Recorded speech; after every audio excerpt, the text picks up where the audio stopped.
All right, we're starting off in Matthew chapter 6.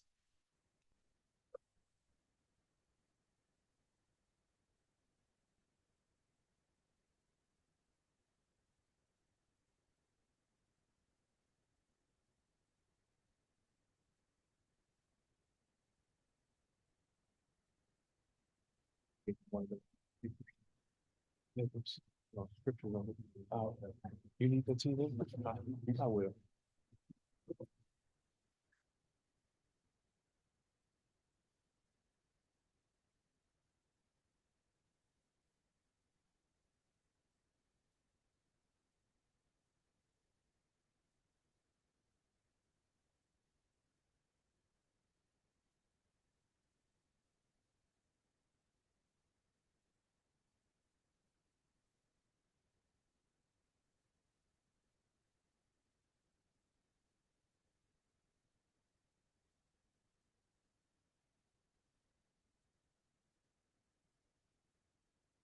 All right, Matthew 6, and we're going to read one verse. Matthew 6, we're going to read verse 33. Matthew 6 and 33.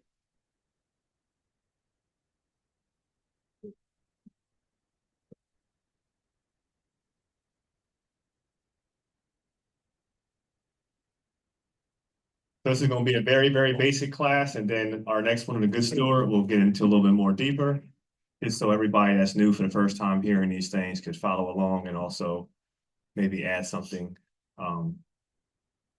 financial to their walk. All right, so Matthew 6 and verse 33. All right.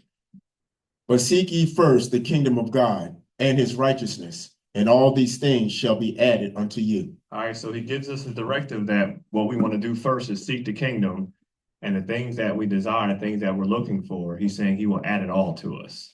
So when we deal with faith, which will be our next lesson after Brother Roland, you will see how that understanding and what we believe in goes hand in hand in regards to us really believing this. Because if so, the things we desire, we'll seek the kingdom first. If we know it's things that we have need of, we know direct our attention to the kingdom, and he's saying, whatever you have need of, I will provide that. All right, that goes across the whole board. All right, we'll go to Psalm chapter 37.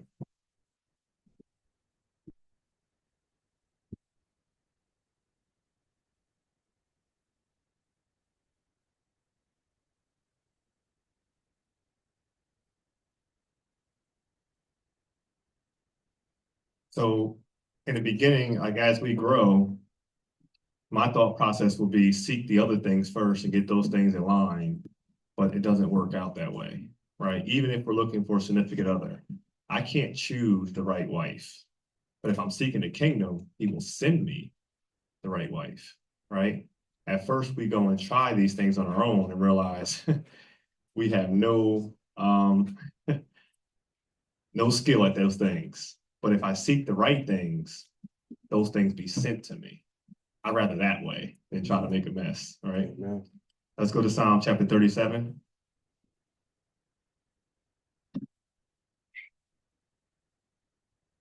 So a lot of you younger generation, you guys are starting off way better, knowing where to put your attention and your focus, where we try to figure it out and still trying to. Psalm 37, we're going to read verse 25. Psalm 25. Is it 25? Yes, sir.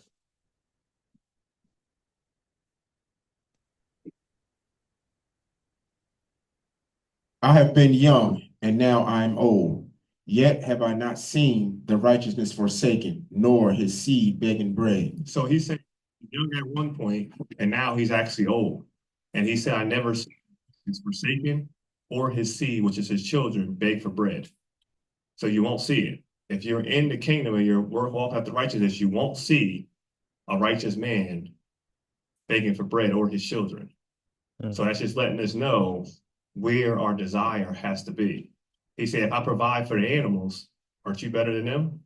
Right? We don't see the animals storing up nothing at home, birds and stuff storing stuff, but they eat every day. So he's saying it's light for me to do these things for you. But he's saying seek the kingdom first. So now he's saying I'm young and now I'm old. I have never seen the righteous forsaken nor a seed beg for bread. That's a huge statement. Never seen it. All right. So look at where our mind should be and where our desire should be. Let's go to Proverbs chapter 22. We're going to pick it up at verse 1. Proverbs 22.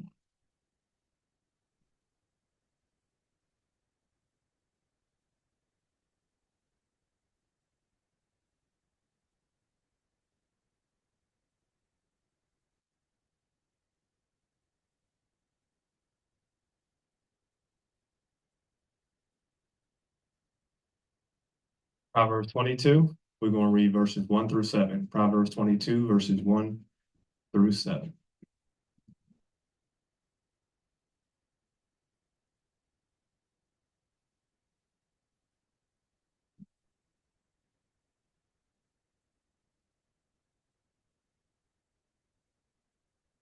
A good name is rather to be chosen than great riches. All right, so I have something else to work on, right? He's saying a good name is rather to be chosen than great riches. Let's keep reading. And loving favor rather than silver and gold. And loving favor rather than silver and gold. It's a reason why he makes these distinctions on why a good name is better than great riches. Let's keep reading. The rich and poor meet together. The Lord is the maker of them all. So now we see who makes rich and poor. He's saying the Lord makes that. So if I'm seeking the kingdom, it's a light thing for me not to be poor if he's making the rich and the poor. Even though the rich might think they're doing it of their own, he's saying, no, I have control, whether you know it or not. I'm in control of who's rich and poor. Let's keep reading.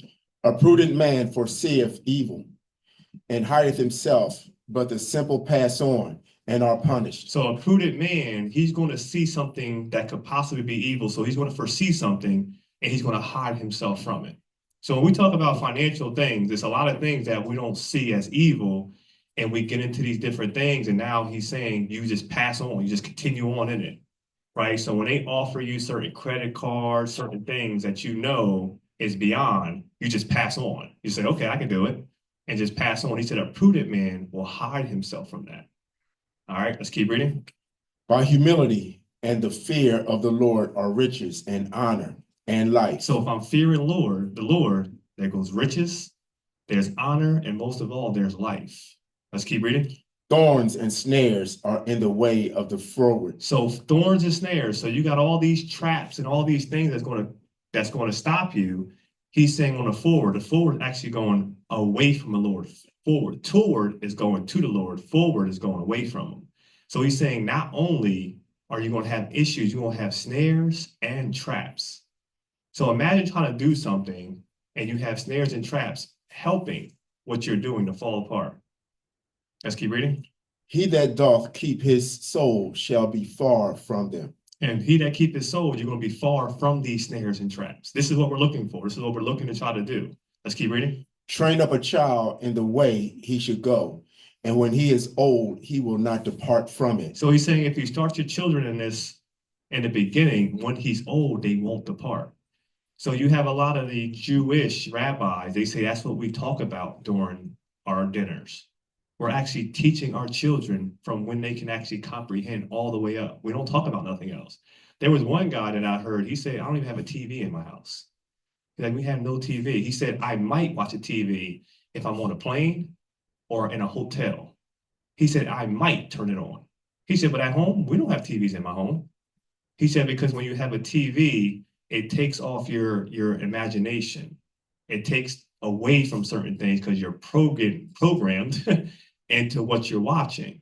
So he said, my children, we don't do that. And at dinner, he said, at dinner, at every family event, that is the conversation. He said, all of our children know. So he said, it's not strange that we're disproportionately richer than everybody in the world. He was like, how is that happening? He said, because we follow the scriptures.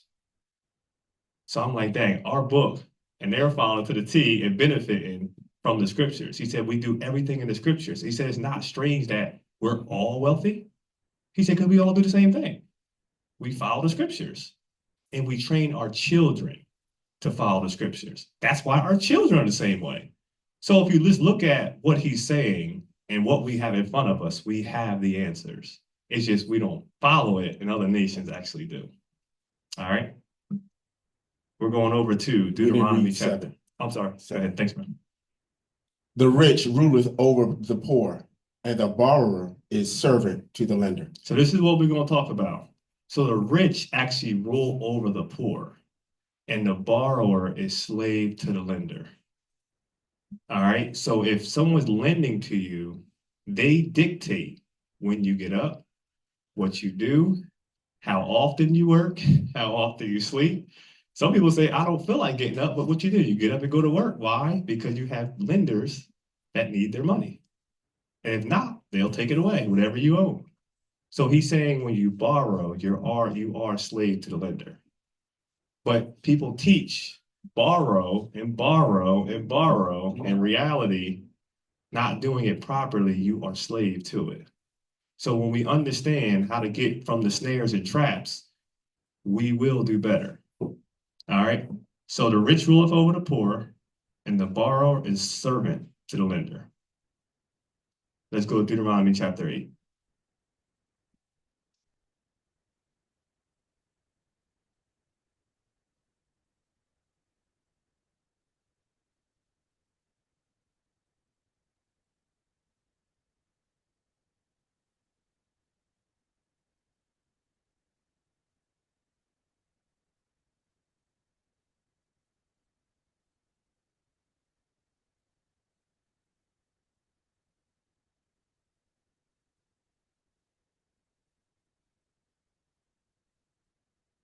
Deuteronomy 8. We're going to read one verse, verse 18. Deuteronomy 8 and 18.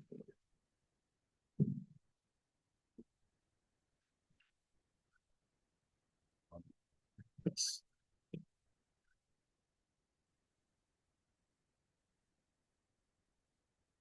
But thou shalt remember the Lord thy God, for it is he that giveth thee power to get wealth, that he may establish his covenant, which he sware unto thy fathers, as it is this day. I know we hear all the time that church people are supposed to be broke, but he's saying a covenant he made that he will give you wealth. Because that's what he told our fathers, our forefathers he would do. So it is something that he wants us to have. It's just how we go about obtaining it. That's where we err. All right. So he's saying that it's he that gives us power to get wealth, right? So again, it just puts us back to put your mindset on the kingdom and everything else will be added. All right, let's go to 1 Timothy chapter 6. 1 Timothy chapter 6. So when we talk about faith, do we really believe that what he's saying will happen?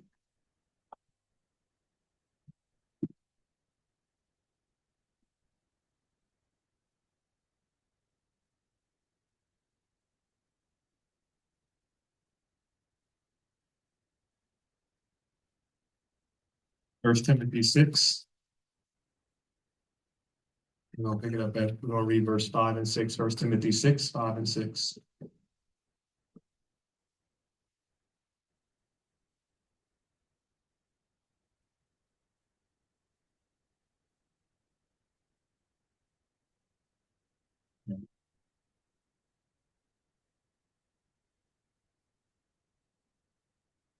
Perverse disputings of men of corrupt minds, and destitute of the truth, supposing that gain is godliness.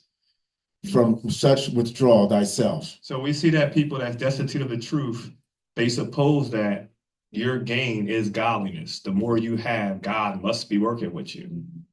And that's a sign that he is with you. He's saying, don't be around people that believe that or think that. And we see a lot of wealthy pastors and preachers say, well, look how much I got. Try to tell me God ain't with us. I got a jet. All my kids got Bentleys. Like, we're doing well. God is doing this. He's saying, don't think gain is godliness. Don't put the two together. Your wealth don't say nothing about whether God is with you or not. We look at that by how close we are to the commandments, whether God is with us or not. A whole different understanding. Money's just a tool. It has no value, and we're going to look at that. But we see he's saying, from such, withdraw yourself. It's a lot of wealthy people that will never turn to God. They have everything they want. What I need God for? I'm a God of myself. I can do whatever I want, whenever I want. and I got the power to do it. Why would I ever turn to God? So let's not put gain with godliness or look at someone, they must be righteous or holy because they keep saying, bless you, and I keep this and I do that. And you look at their wealth, say, well, looks like they're doing pretty well. I guess God is taking care of them. No, they don't go hand in hand. Let's keep reading. Verse 6, but godliness with contentment is great gain. But godliness with contentment is great gain. Be thankful for what you have. We're not saying not to obtain more, but you got to be thankful for what you have right in front of you. Godliness with contentment, that's great gain. It's not what the next shiny thing or next thing I could get. It's that contentment. I thank you, Lord, for one roof, let alone 5. Well, and that's not leaking, right? You don't realize that until stuff starts happening. Stuff gets shut off or not working. You lose your mind. But when you flip the switch and turn on, you just feel like, hey, this always happens. Lights always come on in my house. I remember my wife called me like, babe, I don't think the heat's working. This is what I do. I'm like, that's strange. My heat? My kids are cold. And this is what I do. So I had like 3 jobs lined up when I got off work, but it wasn't getting over my wife. So she came, I'll get there, they're all in covers. And they all in covers looking at me. We cold. So I go up there, get it right. And I ain't get no thank you. They all get the shower and go to bed. But you're supposed to do. Let's get the shower. She said, I was going to put them in the shower, but they'll be too cold to shower. I'm like, we so spoiled. They can't get the shower cold. The water's hot. But I understood what she said. I didn't want to change her in the cold. I'm like, look at us. Just bougie. Don't want to change her in the cold. And we got people outside living, right? Yeah. So, like I said, we're thankful. When that heat came on, we was cheering like we were thankful the heat worked, right? So let's just be content with what we have, because when we don't have it, you'll see how much it matters. All right. What was the other Dave? That it? That was it. Yes, verse 6, right? Yep. Yes. We're going to Proverbs chapter 3.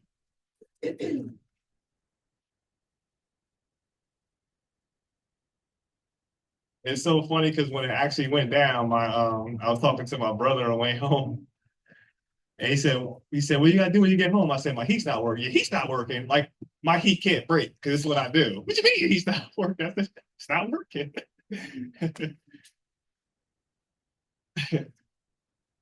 Proverbs chapter 3. Yep. 3. We're going to pick it up at verse 5. Proverbs 3 and 5.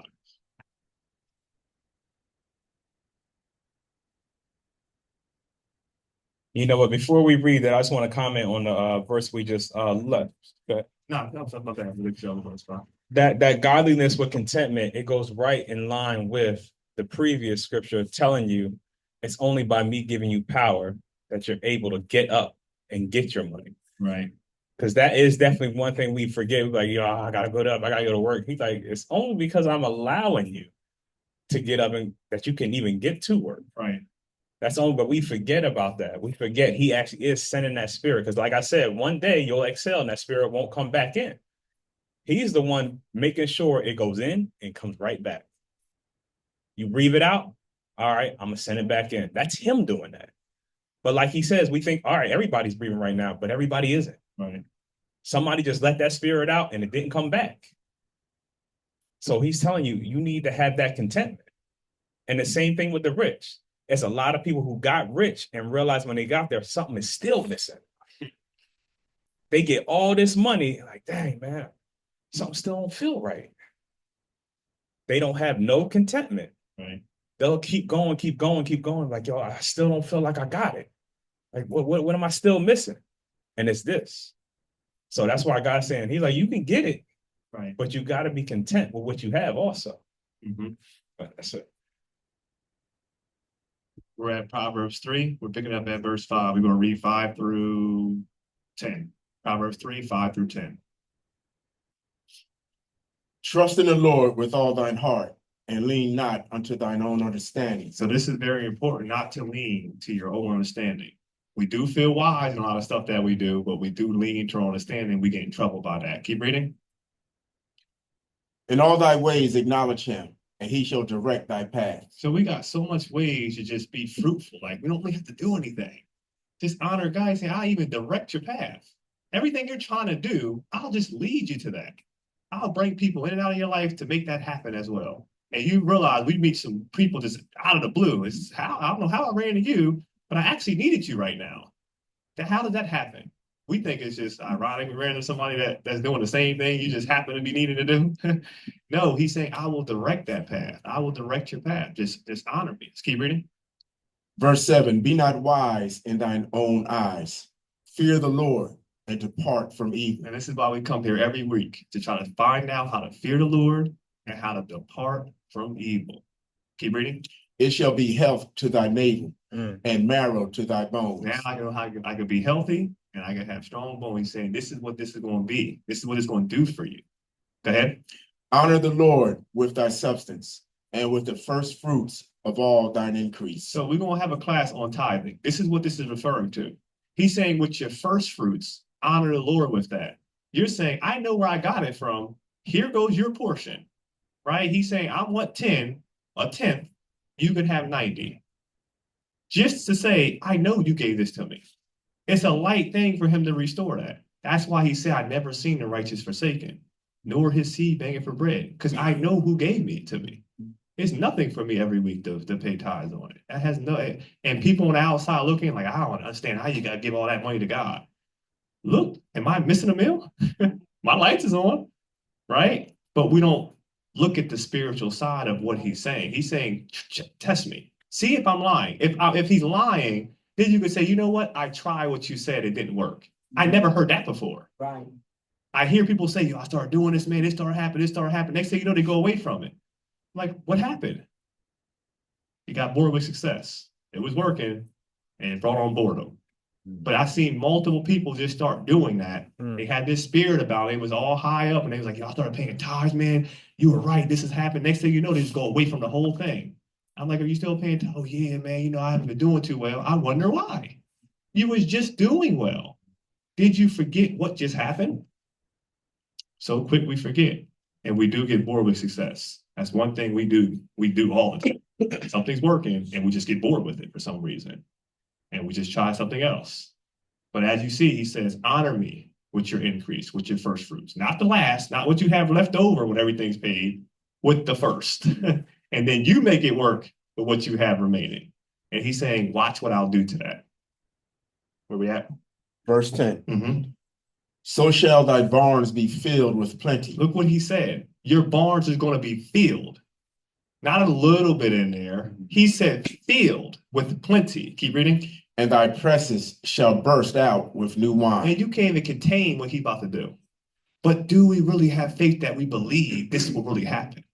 If we did, our actions would show, right?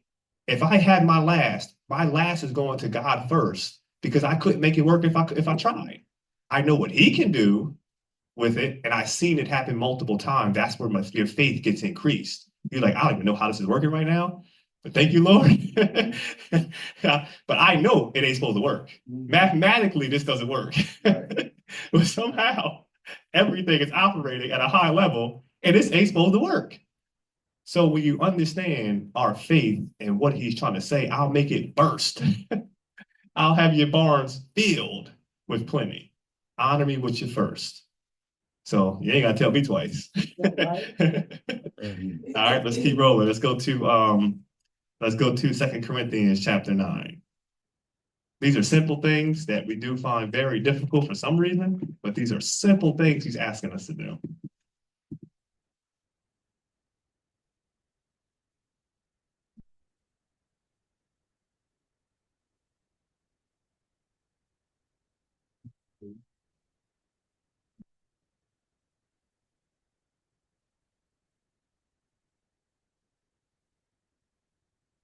Second Corinthians chapter 9 and verse 6. 2 Corinthians 9, we're going to read verses 6 through 8.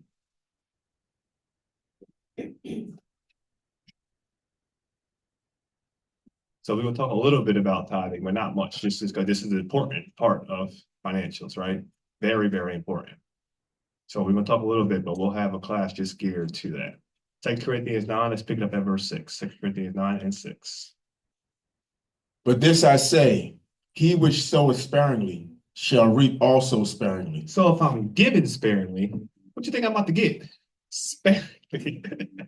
Very simple mathematics here, right? You sow sparingly, you reap sparingly. Just like if you planted crops, you only sown a few, why do you think your whole ground's going to be plentiful? You only did a few. So he's saying, sow sparingly, you reap sparingly. Keep reading. And he which soweth bountifully shall reap also bountifully. Same thing. You sow bountifully, you reap bountifully. If it's not true, how about you try and say, well, this really doesn't work. Keep reading. Verse 7, every man according as he purposeth in his heart, so let him give, not grudgingly or of necessity, for God loveth a cheerful giver. We can't go in here and give our tithes grudgingly. There you go, Lord. Like, or we see the different amounts and change that thought, right? If we got $1, we cool with giving a penny. Give it $100,000, you just sold something, and you gotta give 10,000. All right. All right, Lord, like you said, now you want to talk about this transaction. Well, Lord, like now you want to negotiate. But where did we get the 10? Where did we get the 100,000? Like, did we forget? Where did we get the one? Like, but I understand we all had the moment where we thought about it, right? And let it just be a thought. I'll tell you that. Just let it be a thought. But we do think like, right? We have got 90,000 left, and we talk about right. I got things to do. We got everything we could want. We got every room, got a TV, every car full gas, multiple clothes busted out the closet. Everybody's fed, and we talking about this 90. Lord, like how stuff's set up. You want to start. You know what I could do with 10?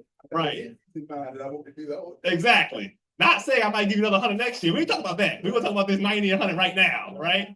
But if it's $1, he go, take this 10. I don't care. You do this all day. Matter of fact, take the whole $1, right? So let's just be mindful that he wants a cheerful giver. If you're going to go up there and say, well, here you go, just keep it. I don't even want that. Get your mind together. He don't want somebody grudgingly giving. Right. So when I'm paying tithes, I try to smile as I'm giving it. Right. And I'm happy I can give it every week. And if I forget, I might even pay another time just because I forgot. Or you know what? I forgot. I can't be forgetting about you. Here goes another, right? To get cheerful about the matter. Yeah. All right. What you got, bro? No, so it was a time where God had to actually check them and tell them, what could you give me? He's like, the world is mine. Right. He said, so what are we really talking about? So we were looking at it backwards to say, I have to give him 10. Right. No, he gave you 90 and he kept 10. Right. That's what it really is. Right. I'm just saying I need to keep 10. You keep I'm gonna give you 90 though. Right. When you look at it like that, it's like, dang, you trying to tell me God got paid $100,000 and gave me 90? Right. That's what the real cut is. Correct. But we don't look at it like he gave me 90 right. and he kept 10. Right. Like nobody, no business partner you're ever going to get is going to say, all right, this is how we're going to split this. You take 90, I'm going to keep 10. You're like, dang, the heck of a guy for that. Right. We'll look at it completely different if it was natural. Right. Like, dang, I can't believe you only going to take 10? That's what God is saying. God's like, it's all mine anyway. Right. You can't give me anything. I don't want anything, actually. There's nothing you can give. So he's letting you know, whatever I decide to do with y'all, just count it as a blessing. Be thankful. So when you look at it the way it really is, it's like, dang, this is like. Right. Cheerful man. Right. And then the 90 will turn into 180. Now you giving more. That's a good problem to have to give more. That means I have more. You understand? Look, I'm giving more. We don't look at I'm giving more. I actually have more to give. We forget. That's a good problem. I'm paying tithes on 180. Who's doing that? You understand? Not, oh man, I have to pay tithes on 180. Right. Not that he giving me enough to pay for 180. That's a thank you. Yeah, right. So look at what I might even give him 20 just cause. Thank you, Lord. I want to see give me 200 next year. Let me play ahead. See if I can get more, right? But that's how he wants a cheerful giver. So I want to put this in here as tithing because this is something we do are supposed to do weekly or monthly or however you get paid. And this is the mindset behind it. Be happy to do it. And make sure it's your first. Make sure, you know what? I'm not paying AT&T or no. God, you get yours first. Kyle get his second. And then here comes electric, get all them. They get last. All right. That's how I operate. We get paid after God because I just work for it. I give everybody else their money. I'm like, dang, where's mine at? I get mine after the Lord. He get 10. I might do 10 with him or I might do 20.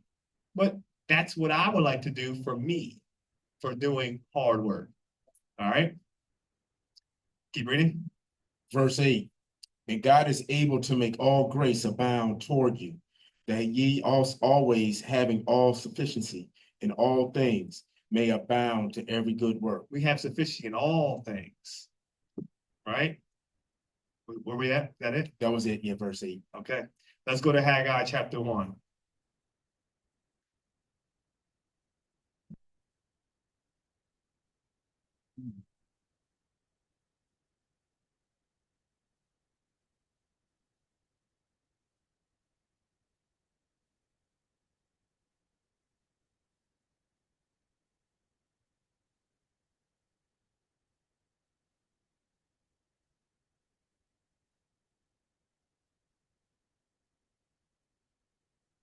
Haggai 1, and we're going to pick it up at verse 5. Haggai 1 and 5. Because we always got to make sure the Lord is in every conversation, right? We talk about finances, we got to make sure he get his part, right? So we're going to deal with that for a minute. Haggai 5 and 1. I mean 1 and 5. We're going to read verses 5 through 10. Haggai 1, 5 through 10. Okay. That's the book that everybody that's in the middle of yeah, right. All right. Haggai 5, we're picking it up at verse 1. Haggai 5 and Haggai 1, sorry, thank you. verse 5. Yeah. All right, this is Brother Dave. No, let's finish. All right. Verse 5. Now therefore, thus saith the Lord of hosts, consider your ways. That's what we're here to do right now. We're here to consider our ways. Just think about what we got going on. Keep reading. Ye have sown much and bring in little. So we did a lot of working, but what we had to share very little. Keep reading. But ye have not enough. You always got to get more and more because what you have is just not enough. Keep reading. Ye drink, but ye are not filled with drink. You drink, it's not sufficient. Keep reading. Ye clothe you, but there is none warm. And so in my mind, I got to go get more. And the closet's busted out, but that's not enough. I got to get more. Keep reading.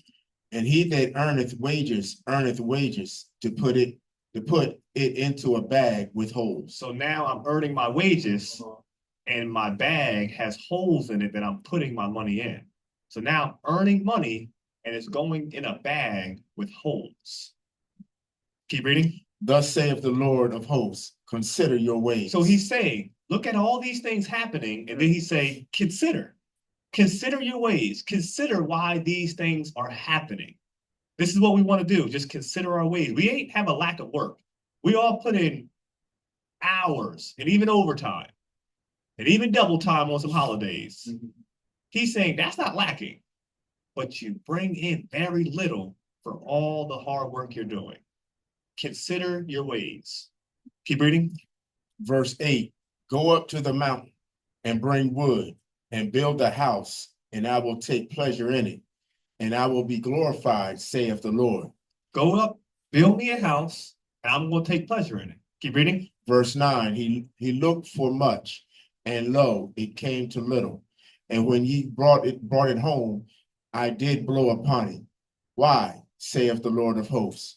Because of mine house, that is waste, and ye run every man unto his own house. So he's saying, my house looks like shambles, looks like junk, but you run to your nice, beautiful home. So this is what tithing does. One, it pushes the gospel out, and two, and make sure you take care of the Lord's house. Everybody running home to their beautiful homes, but my house lay waste. He said, consider your ways. Consider what you're doing. So that's what tithing goes to. You know, none of us, we get paid. We don't get paid to do this. It goes to the ministry. It goes to helping brothers and sisters in need. It goes to keeping the lights on and making sure our internet's going so people get the gospel. And it goes to pushing this thing and hopefully buying the building soon. That's what it's going to. But he's saying, you go home to your beautiful homes and my house lay waste. Consider your ways. Keep reading. Verse 10. Therefore, the heaven over you is stayed from dew, and the earth is stayed from her fruit. That's why I'm not giving you nothing. Because that's your mindset. Take care of you. That's why the heaven is sealed and ain't nothing coming up on the ground. That's why ain't nothing working out for you. So when we understand what he's showing us, it's a light thing to say, okay, I know what I was doing. Let me consider. I've been working years and it seems not to be working out. You know what? I'll consider that. I'll make sure his house is always good. And now if it's wrong, just he says, prove me. He always says, if I'm lying, prove me. So let's try it and see if it works. But the natural man won't understand this if you explain it to somebody. Because they'll ask you, well, how you doing, you know, this and the investment? I'm like, well, first of all, I pay tithes. What? That's where you lost me at. But that is the most important. I didn't get this on my own. I understand that.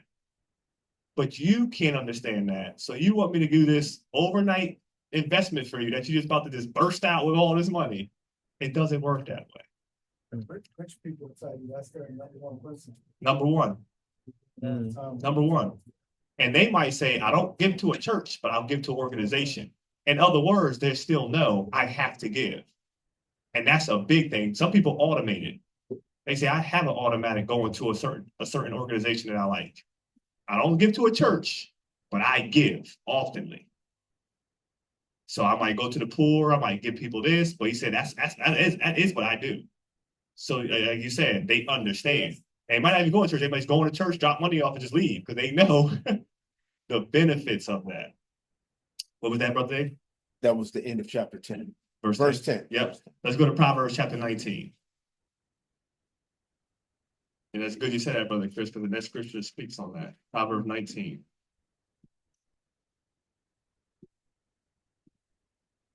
Proverbs 19, we're going to read one verse, verse 17. Proverbs 19 and 17. Proverbs 19 and 17.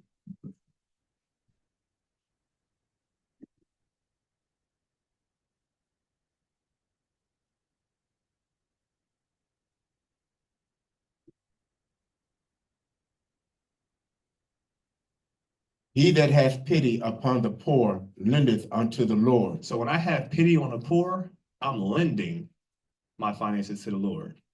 Keep reading. And that which he hath given will he pay him again. So what I just gave, he said he's going to pay me right back.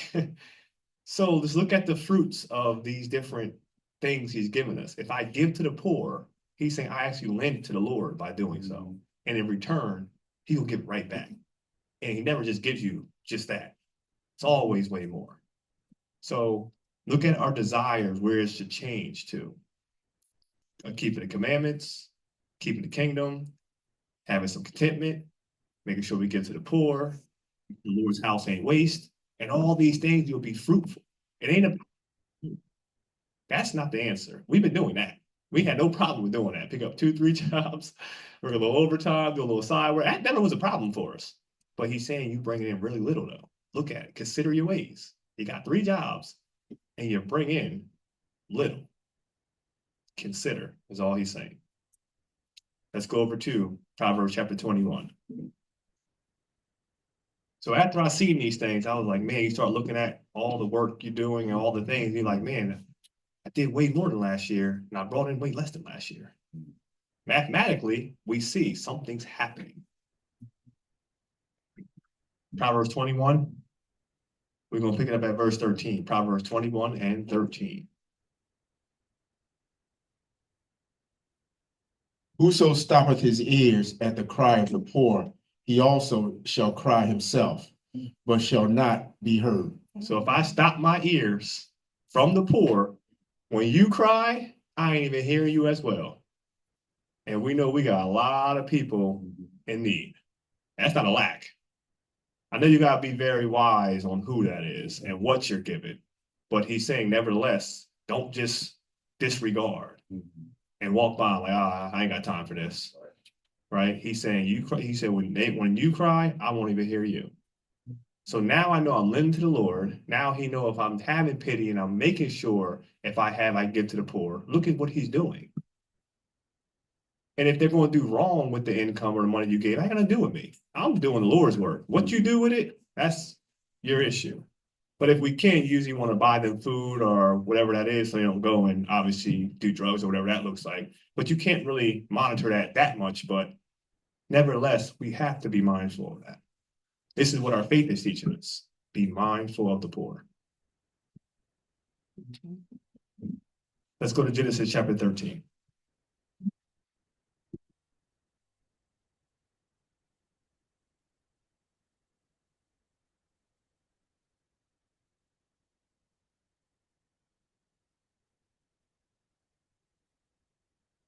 I don't mind. I don't mind giving at all when that person comes to you like, yo, I haven't eaten in a while. Could you buy me some food? Like, I actually feel happy to do so. Like, I was like, yo, when I get done, when I come off the roof, I definitely. So he was actually hanging out, and then he left. So I was putting all my stuff away, and then he was like, I waited for him. He's like, dude, you didn't leave. He's like, everybody leaves. I was like, nah, man, you wanted food, right? He's like, I don't really want to eat Wawa. I eat that a lot. Can you give me some pizza across the street? I said, yeah, I'll meet you over there. He was so happy. Like, I'm like, man, that's light. He was hungry. He asked me for, like, he's asking me for food. Right. So when you hear stuff like that, they're really hungry. So it's light thing for us to say, yeah, definitely.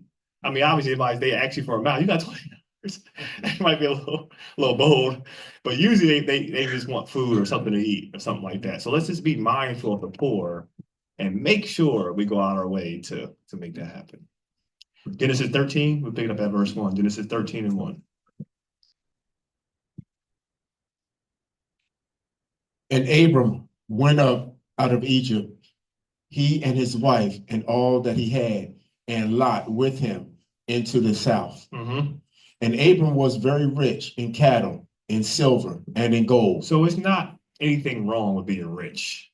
I just want to establish that because everybody teaches church people got to be broke, got to be woe is me. Nah, the men of the scriptures, they were rich. It wasn't like no middle class, but they was wealthy.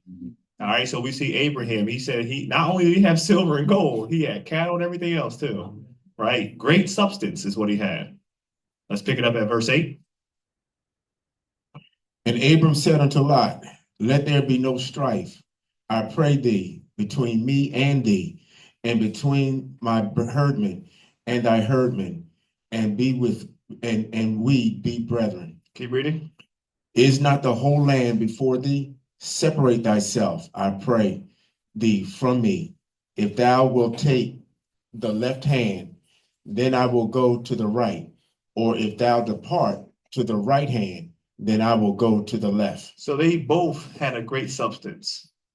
All right, so I just want to show that not only did Abraham had a lot, Lot as well had a lot where they had to separate it because they was actually striving together. They was having problems how much they had. Like, yo, we can't be together no more. We're just too big to stay together. So look at the men and women of the scriptures. We know Solomon was the richest man. David was very rich. A lot of our men and women were very, very rich. They were doing very, very well. Let's go to Psalms chapter 49.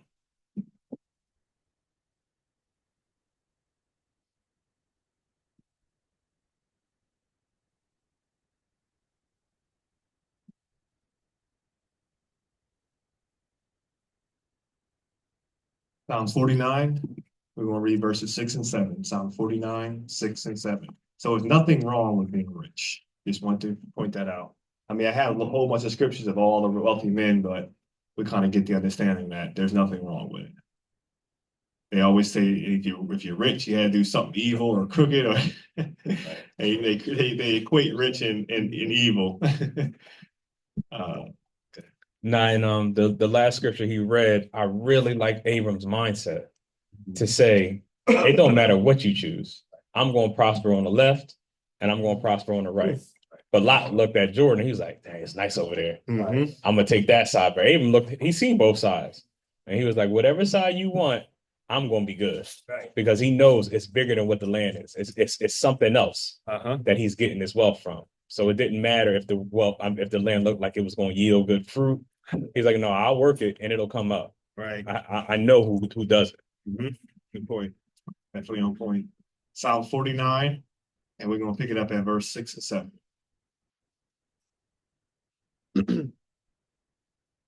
They that trust in their wealth and boast themselves in the multitude of their riches.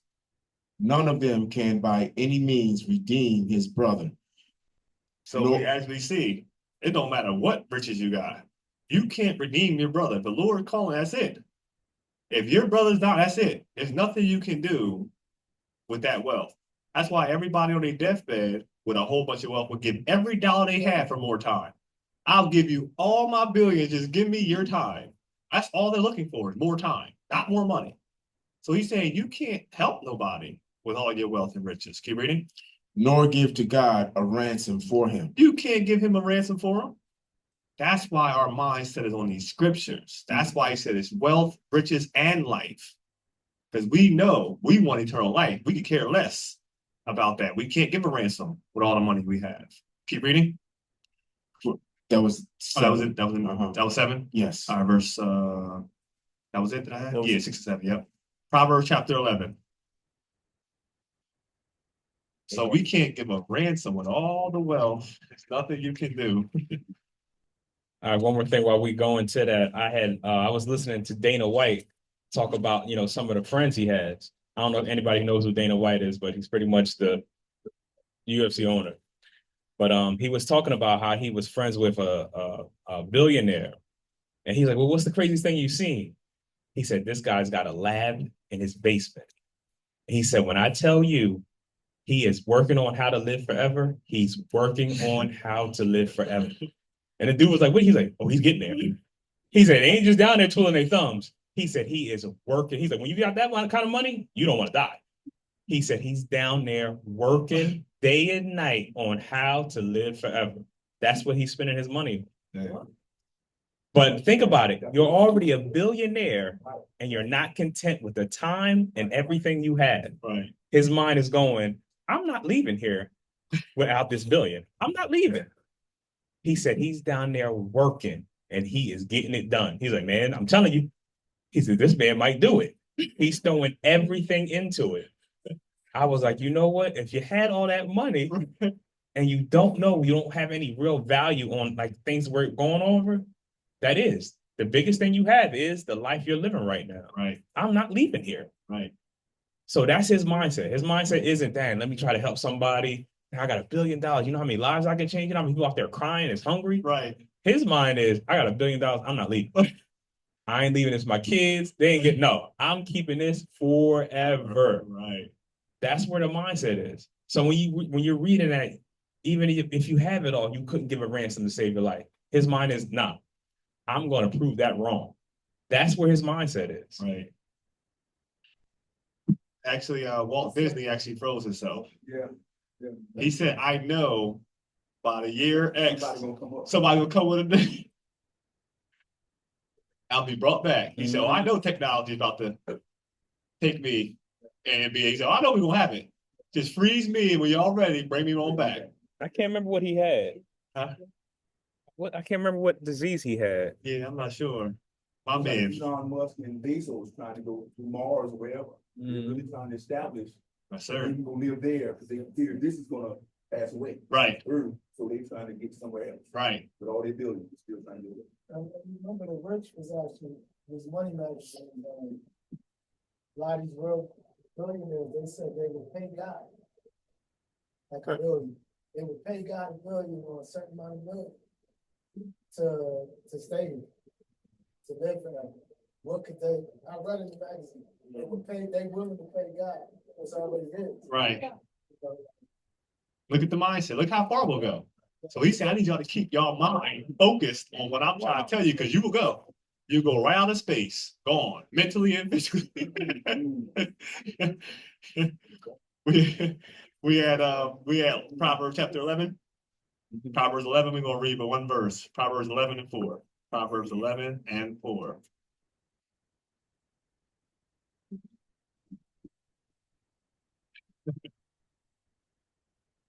Riches profit not in the day of wrath. All right. So when Christ is coming, riches ain't going, like you said, can't do one thing. In the day of wrath, you ain't got no profit. Keep reading. But righteousness delivereth from death. This is what I'm trying to get. He said, you rather have a good name than riches. That is the wealth. So I see how we can avoid the wrath by keeping these commandments. But he said the day of wrath, and like Chris said, oh, God, I got $1 billion. He's like $1 billion. That's my I think with the destruction that's going to happen, I think he said it was nothing you could give them, if I'm not mistaken. When the destruction, when they come over from, I think it was saying they won't pity the old, young, and they said nothing you can give to stop them for what they're going to do. So when we understand that, because they're like, we got all the money, well, we don't need any more money. We're actually good. We're actually fine with that. We want to do what we're going to do. So we understand that in the day of wrath, riches will not profit you. Let's go to Matthew chapter 6. So now we're going to see some things that Christ spoke about that I thought was very interesting regarding Matthew 6. We're going to read one verse, Matthew 6 and 21. Matthew 6 and 21.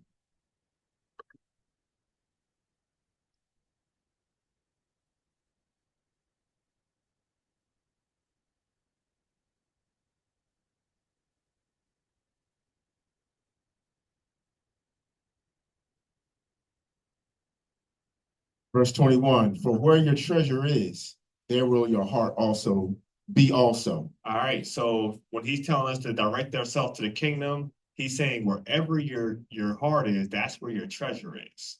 So whatever you're focused on most, that is your treasure. So if it is making more money, it is wealthy, it is women, it is men, whatever that is, that's your treasure. So we're kingdom mindset. With the kingdom mindset, that's what our thought is. Throughout the day, that's what we're trying to think about. That's the things we're having, right, in our mindset. So he's saying wherever that heart is, that's where your treasure's at. So let's just think about what we, throughout the day, what are we thinking about? Where our treasure lies. Let's go to Luke chapter 19. Luke 19. So he made that statement, and now look what he says in Luke 19. We're going to read verses 1 through 10. Luke 19, 1 through 10. So now when these thoughts come in your mind, you can say, all right, that's not where my mind, that's not where I should be. That's not where my treasure should be. Let me go ahead and change this treasure and focus on something more positive and better than that. Luke 19, we're going to start reading at verse 1. Luke 19 and 1.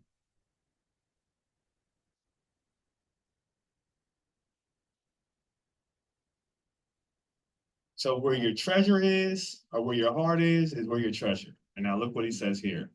Luke 19 and 1.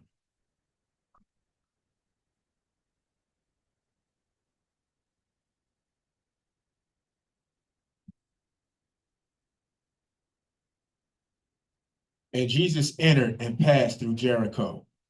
And behold, there was a man named Zacchaeus, which was the chief among the publicans, and which he was rich. All right, so he was the chief among the publicans, and it says, and he was rich.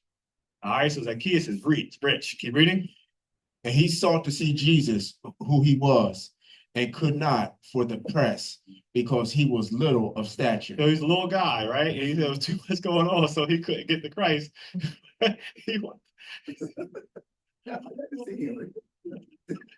keep reading. Chris looked up. He said little of stature. Chris looked up like, Y'all look better.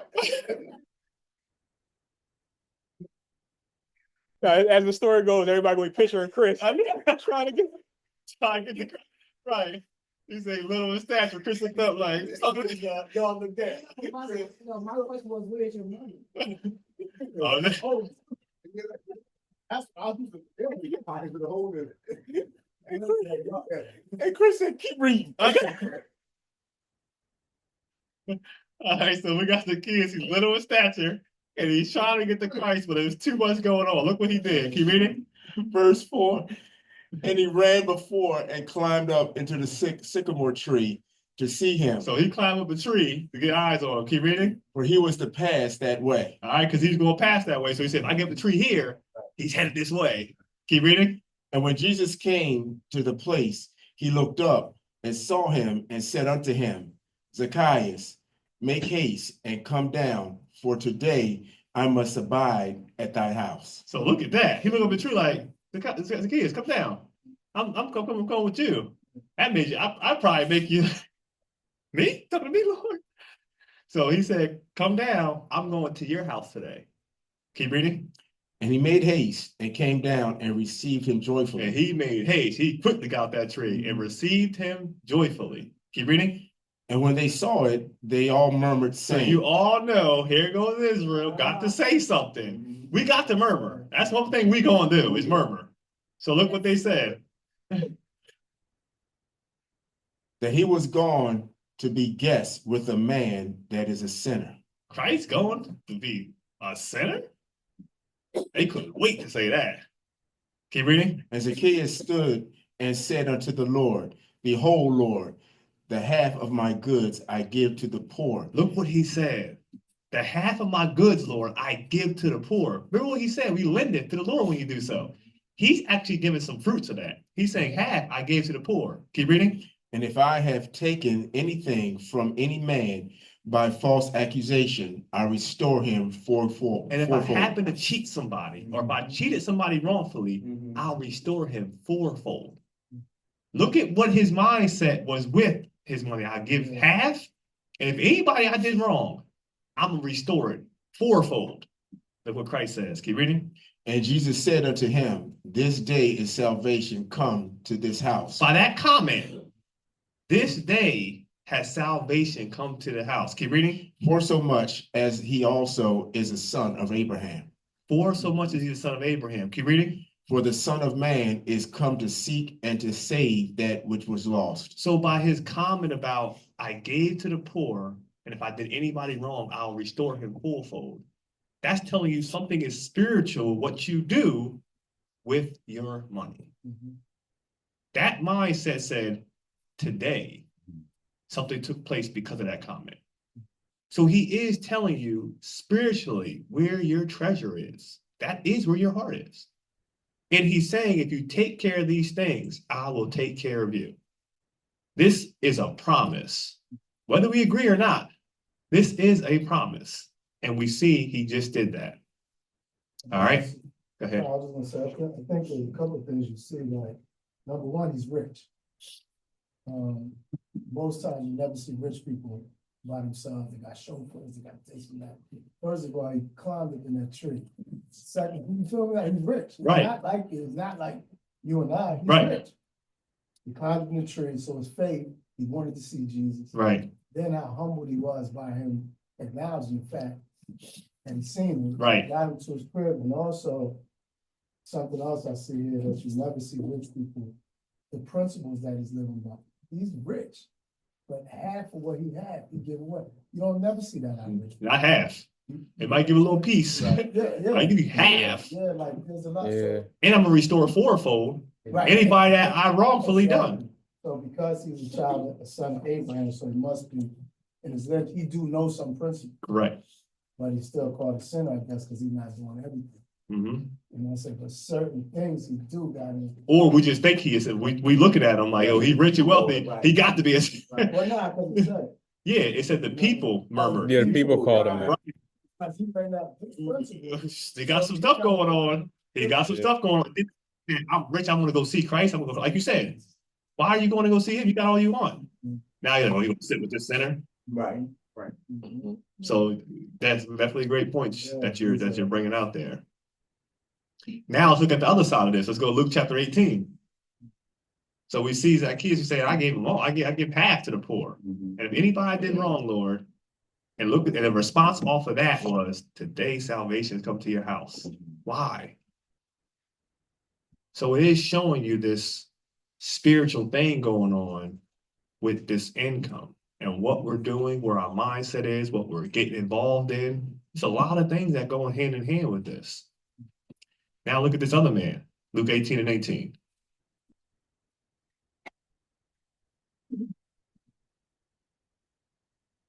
And a certain ruler asked him, saying, Good master, what shall I do to inherit eternal life? So a certain ruler saying, Master, what should I do to get eternal life? Keep reading. And Jesus said unto him, Why callest thou me good? None is good, save one, that is God. Ain't nobody good but God. Talking about the Father. Keep reading. Thou knowest the commandments.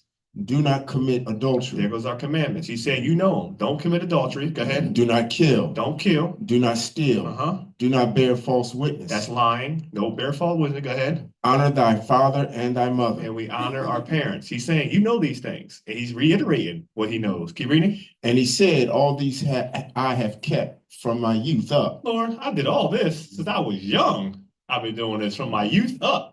I have no problems doing this. Keep reading. Now, when Jesus heard these things, he said unto him, Yet lackest thou one thing. You lack one thing. Go ahead. Sell all that thou hast and distribute unto the poor. Here we go again. Sell all.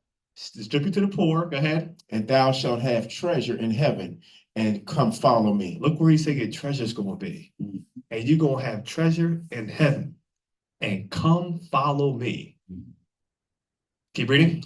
And when he heard this, he was very sorrowful, for he was very rich. He said he was sorrowful.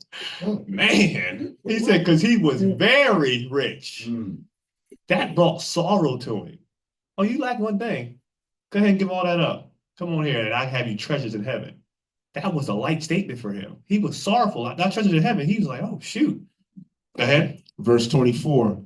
And when Jesus saw that he was very sorrowful, he said, How hardly shall they that have riches enter into the kingdom of God? How hardly shall it be that they have riches enter the kingdom of God? You can't give up all the stuff you into. That's why to pray for riches, that ain't for everybody. Because there's certain things that come with it you can't handle. So now you into all these things. He's saying how hardly it is for a rich man into the kingdom. Keep reading. Verse 25, for it is easier for a camel to go through a needle's eye than for a rich man to enter into the kingdom of God. So he's showing with that statement, we see what riches will do. It's people that actually jump off the side of parking garages when they lose their wealth at the casino. So we see how these things are tied hand in hand. He's saying, when you're rich, you get into some diverse temptations. It's some things that you get into that you can't even get out of with your riches. So we see two different people here. We see one rich who could care less, and we see one rich who say, man, Lord, right, right. So I'm doing all that. Don't, yeah, shoot, show me the eternal life. Right. Give me all you got. Right. You know, people will read verse 22 to you and try to, back you up against the wall and say, well, you need to sell everything. If you really are a believer, you would sell everything you have. But Christ doesn't use words for no reason. Brother Kyle had already told us where your heart is, that's where your treasures will be. So when he pointed out, you lack one thing. In other words, he looked and seen, I could tell where your treasure is. Sell everything. I can see where your mind is all the time. Right. It's on what you got at home. Right. Give it up. But people read it and they miss the point. They take it, oh, he's trying to tell us we all got to give our money away. Right. No, he told that man, I see what's wrong with you. And he used that word treasure. You have to put all the scriptures together. He used that word to say, I know where your mind is. So this is when just pointing out doctrine you might hear, like if you really are a follower of Christ, you'd be selling everything you have. No, I need to focus on what my treasure is, put my heart there. Be able to check that, because God will say, oh, you got something going on. I can see your heart. Right. There's something. So, and then in other words, all of us personally have something we're carrying in our heart that we think about too much or too little. And God is looking at that and saying, I can see your problem. All right. So when he looked at that man, he said, I see your problem. You're lacking one thing. Your heart's in the wrong place all the time. And where it is, I need you to give it up. Yes. So we all have to point out, dang, what am I dwelling on all the time? Is it in the right place? If it isn't, I got to give it up. That's what he's trying to tell us. This is everybody's favorite scripture. If you go on Ecclesiastes chapter 4, we'll pick it up at verse 9. That's some very, very good points. Ecclesiastes chapter 4, we're going to pick it up at verse 9. Issue, the other brother, we didn't have that issue. At all. He had already given having stuff. Yep. Yeah, his That's works. why Christ even asked him to do that. Yep. His other guy just gave up life. Yes, exactly. Over for riches.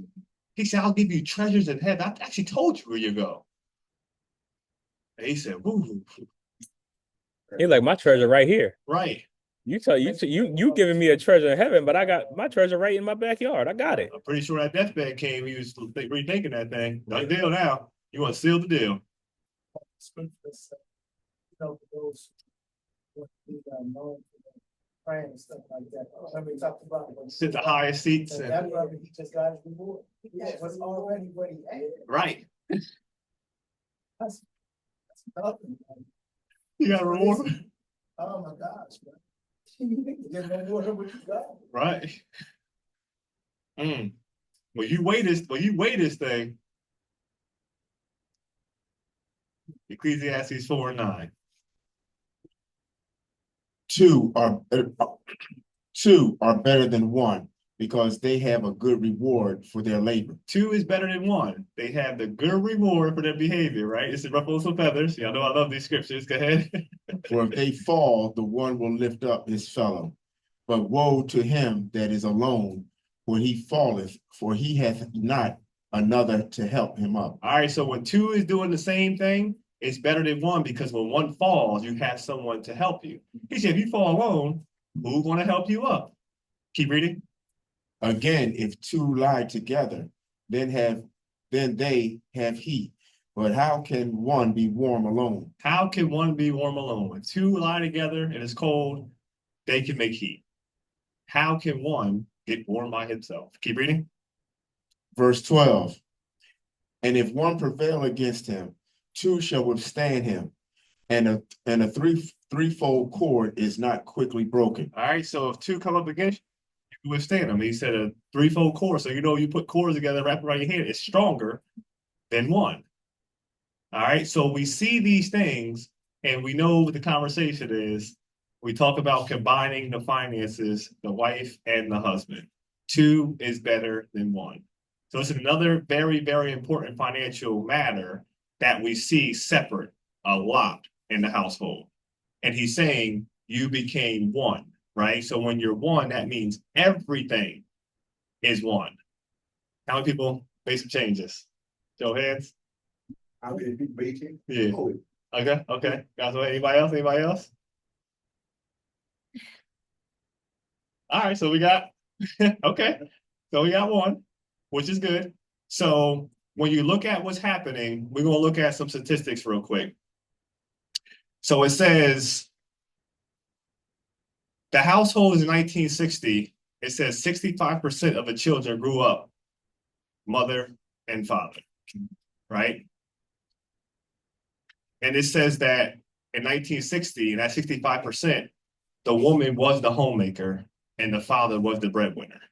So we only had 1 parent working in the 60s. It said today that number is now 22%. So a lot of the women enter the workplace. So the child is seeing both sides working. And it said with that decline in number, that rose divorce. So they put the correlation between the woman going out and that income coming in to the divorce spiking.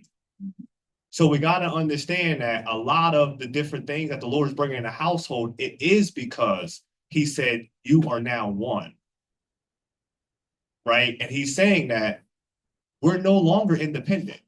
If you want to be independent, he's saying remain single. But when you're one, everything is one. We're not independent. We're not roommates. Roommates are independent. You got your stuff, I got my stuff. Marriage, he's saying you are now one in everything. So when you have oneness, what happens is that data shows that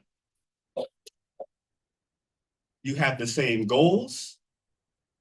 You're not running a house with two sets of books, meaning you have all your stuff you're managing. I have my stuff I'm managing. That's two sets of books for one goal, right? We got the same goal, but we're managing it different for the same goal.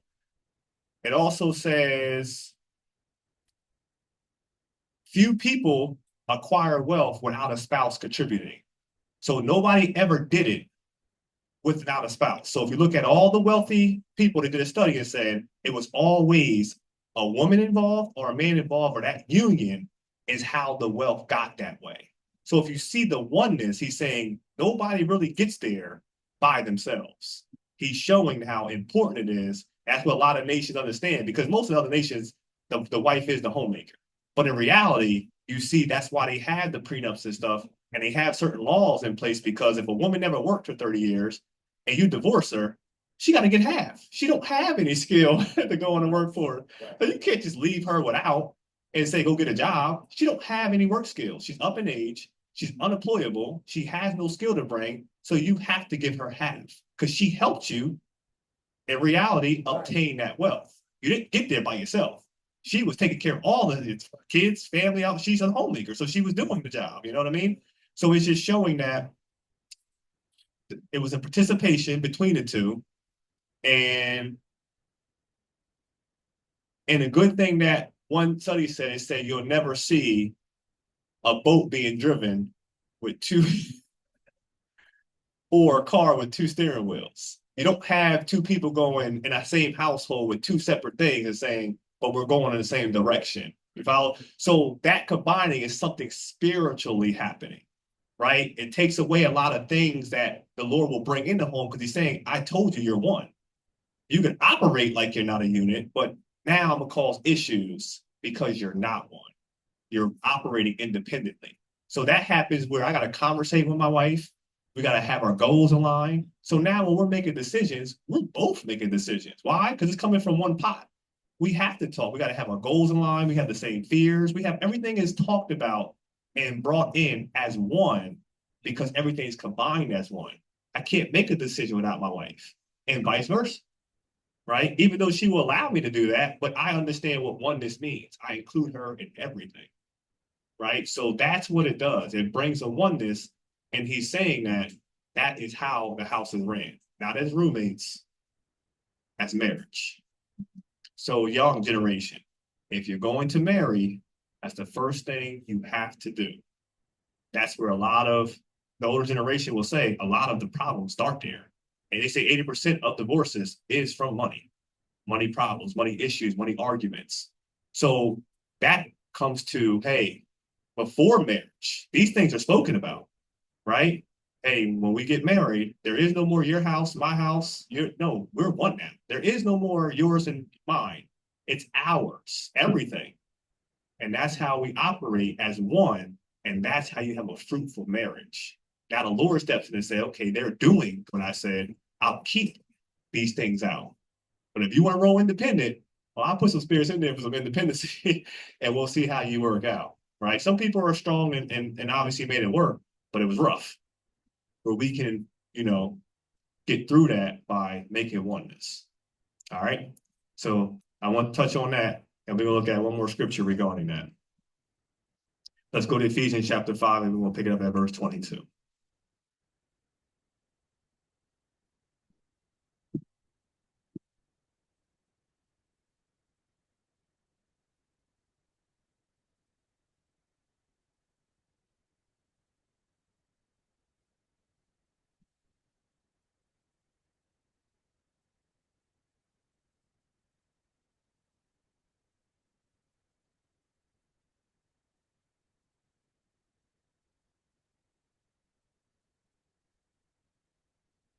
Ephesians 5.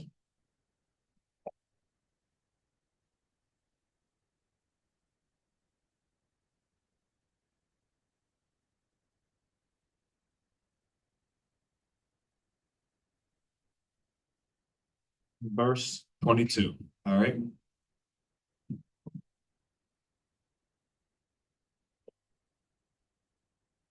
Wives, submit yourselves unto your own husbands as unto the Lord. So we talked about this last night. When a wife submit herself to her husband, she's actually submitting to the Lord. Keep reading. For the husband is the head of the wife, even as Christ is head of the church, and he is the savior of the body. So a lot of times when we see the separation as independency with the finances, a lot of times the woman doesn't submit or the husband is not leading. And both people are doing their own thing. This is what you see a lot of times. And a woman doesn't feel like she needs to submit because she might make more than a man, or she might say, I contribute just like you contribute. Now it's like almost like we have this equality just because we're contributing to bills or whatever that looks like. So he's saying, submit yourselves in all things. And what that does is it removes certain spirits that are dealing with us because there is no independent. If I want to be independent, I need to stay single. But when I do get married, I'm making us as one. I'm bringing your world and my world, and we're going to make these worlds work, right? But when you see that independent, it is an independent house. You can actually see that. The woman has her own mind, her own goals, her own thoughts. The man's going his way, but we both say we're going in the same direction. That's where the problem lies. So he's saying when you see the woman as the home maker, we were doing very well in the 1960s because she didn't have no spirit about her about I'm doing this. We won. Everything coming out together, we won. I'm bringing the money home and you working in the house and making sure everything's good. We got this thing going on. And they said when that thing dropped, the divorce rate rose. And I can see because the spirit do come about. I'm independent. I can do it. I'll make like with you. So now we think we got different rules because of the income. So it is something spiritually that's going on when we're not submissive in all things. And the man is not leading like the scriptures say. Not saying we're going to dictate and say, I'm the man of the scripture. You ask me, you want to buy, not that. We're supposed to have this conversation and have our goals aligned so that we can make this house work. All right.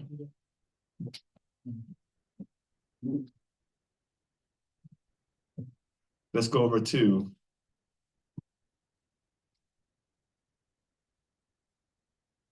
Romans chapter 13.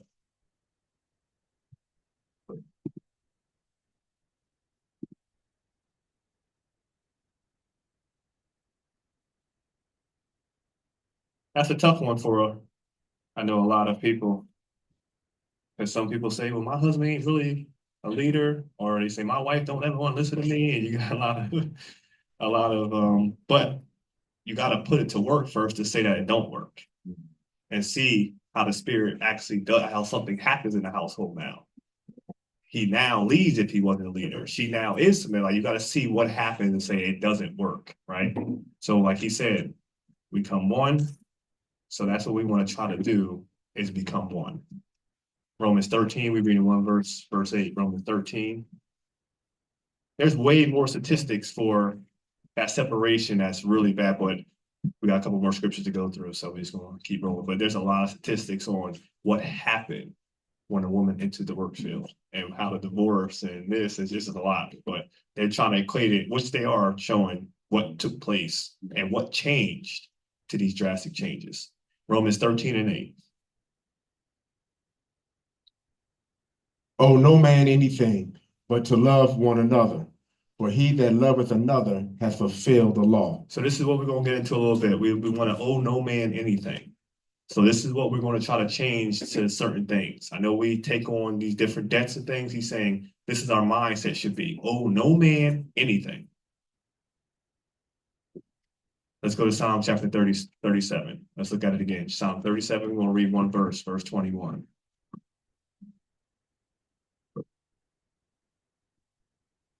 So like he said, the borrower is slave to the lender, and he's saying, oh, no man anything. Psalms 37. We're gonna pick it up at verse 1. Psalms 37 and verse 21. 21. Yes, sir. Yep.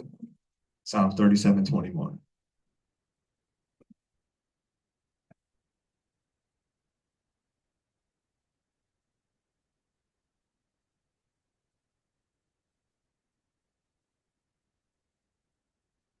The wicked borroweth and payeth not again.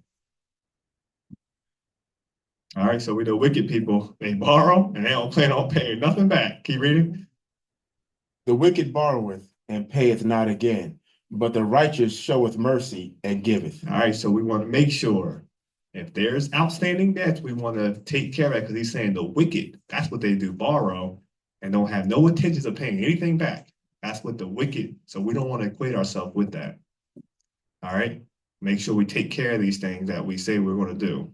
Proverbs chapter 22.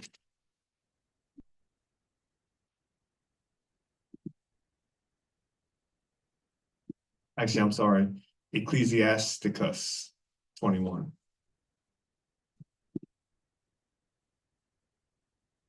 Miles. So we're going to the Apocrypha. We're going to the Apocrypha, Ecclesiasticus 21.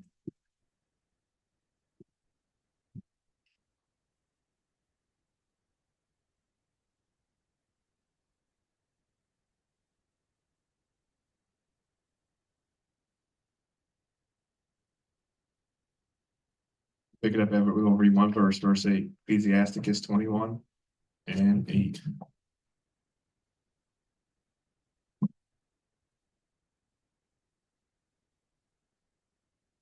Ecclesiasticus 21 and 8. Okay. He that buildeth his house. Hold on, Brother Dave. I think you said.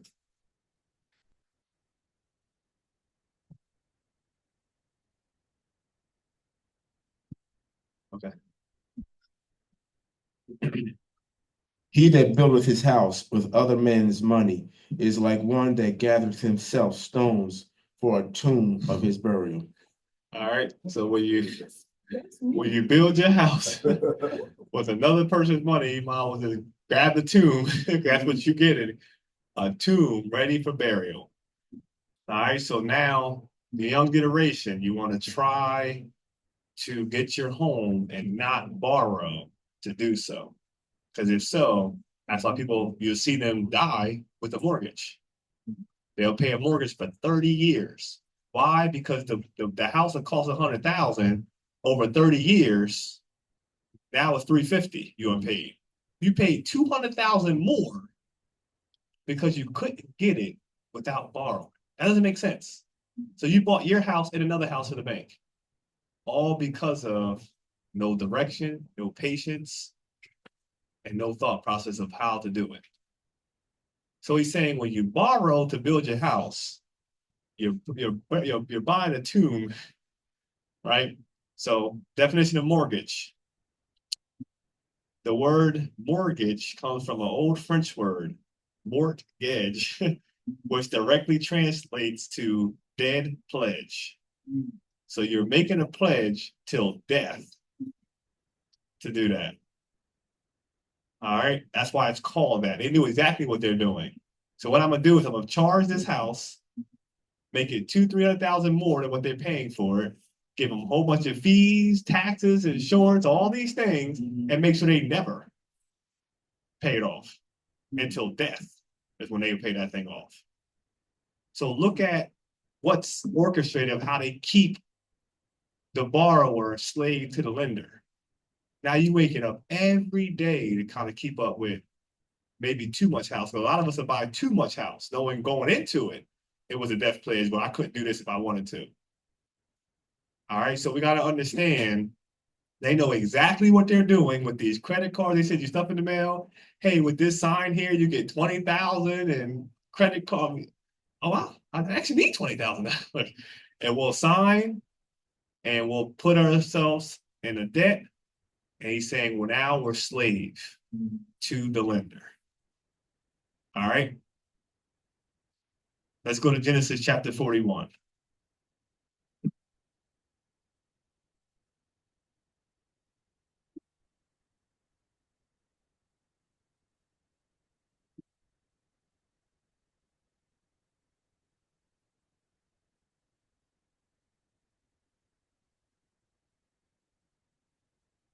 Genesis 41 and 25.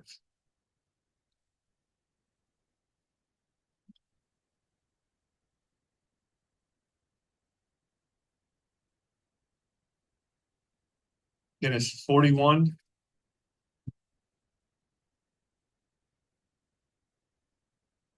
This is where we got our what's it called?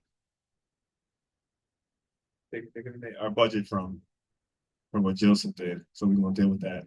Genesis 41 and 25. Genesis 41 and 25.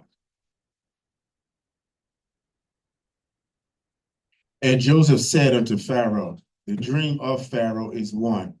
God has showed Pharaoh what he is about to do. So Joseph had interpreted Pharaoh's dream, and he's saying the dream, you had two dreams, but they're actually one. Keep reading. The 7 good kine are 7 years, and the 7 good ears are 7 years. The dream is one. So he took the two dreams, and now he's saying those 7 years are years of good. There, but it's one dream. Keep reading. And the 7 thin and ill-favored kine that came up after them are 7 years, and the 7 empty ears blasted with the east wind shall be 7 years of famine. So you're gonna have 7 years of plentiful, and you're gonna follow behind that with 7 years of famine. All right, skip down to verse 33. Now therefore let Pharaoh look out a man discreet and wise, and set him over the land of Egypt. And because this is about to happen, we got to find a discreet and wise man that's going to look over the land. Keep reading. Let Pharaoh do this, and let him appoint officers over the land, and take up the 5th part of the land of Egypt in the 7 plenteous years. So you're going to take up a 5th part while it's plentiful. This is what he's saying to do. While it's plentiful, you're going to take a 5th part of that and put it up. Keep reading. And let them gather all the food of those good years that come, and lay up corn under the hand of Pharaoh, and let them keep food in the cities. All right, so you're going to lay it up. All the cities going to have somebody over, and they're going to all bring a 5th part each city, and they're going to lay it up while it's plentiful. Let's skip that. Oh, let's keep reading.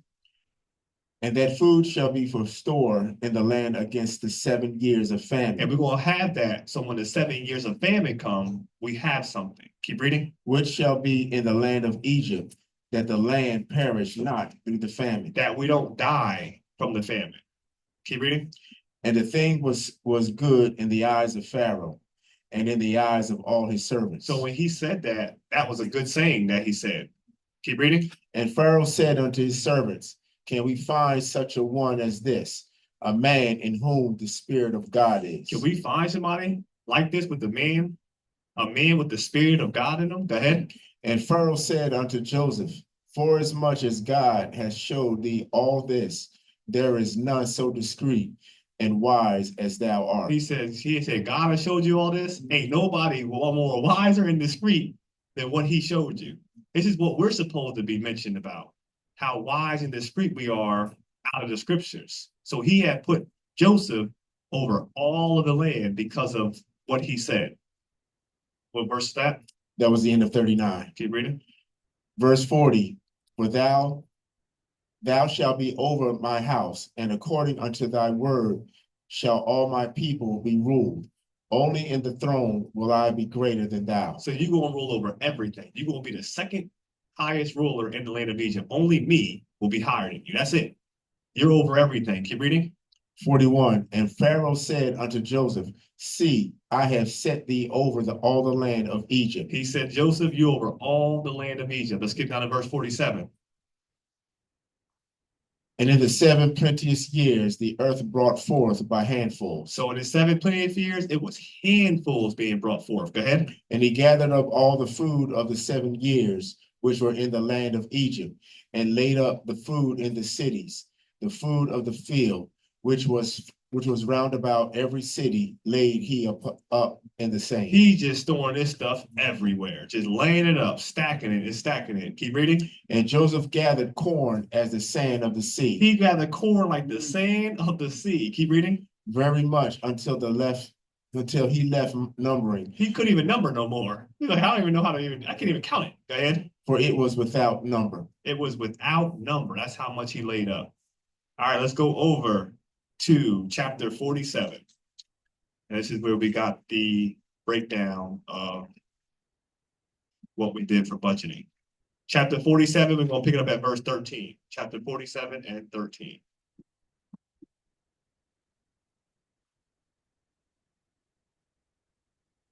And there was no bread in all the land, for the famine was very sore. So here goes the famine. There was not any bread in the land. Go ahead. So that the land of Egypt and all the land of Canaan fainted by reason of the famine. So they fainted by the reason of famine. Everybody in the land of Canaan and in Egypt, they all fainted. So they were all doing bad because there was no food. Keep reading. And Joseph gathered up all the money that was found in the land of Egypt. At this time, he gathered up all the money that was in Egypt. Go ahead. And in the land of Canaan, for the corn which they bought, and Joseph brought the money unto Pharaoh's house. So he had got all the money in the land, for they bought the food from Joseph. Keep reading. And when money failed in the land of Egypt and in the land of Canaan, all the Egyptians came unto Joseph and said, Give us bread, for why should we die in thy presence? For the money faileth. So they had no more money, and they came to Joseph like, give us bread. Why should we die? Because we don't have no money. And look what Joseph said. And Joseph said, Give your cattle. Okay, you got cattle. Bring that on here. Go ahead. And I will give you for your cattle if money fail. I'll give you for your cattle then, if you ain't got no money. Go ahead. And they brought their cattle unto Joseph, and Joseph gave them bread in exchange for horses, and for the flocks, and for the cattle of the herds, and for the asses, and he fed them with bread for all their cattle for that year. He fed them all that year. So he got their cattle so they could eat. Keep reading. When that year was ended, they came unto him the second year. Okay, that year ended. Here comes the second year. Go ahead. And said unto him, the second year, and said unto him, We will not hide it from my Lord. How that our money is spent, my Lord, also hath our herds of cattle. You got our money, you got our herds and our cattle. Go ahead. There is not aught left in sight of my Lord, but our bodies and our lands. All we got left is ourselves and the land that we own. Keep reading. Verse 19, Wherefore shall we die before thine eyes, both we and our land? Why should we die for your eyes? Both we and our land. Keep reading. Buy us and our land Buy for bread. us and our land for bread. Go ahead.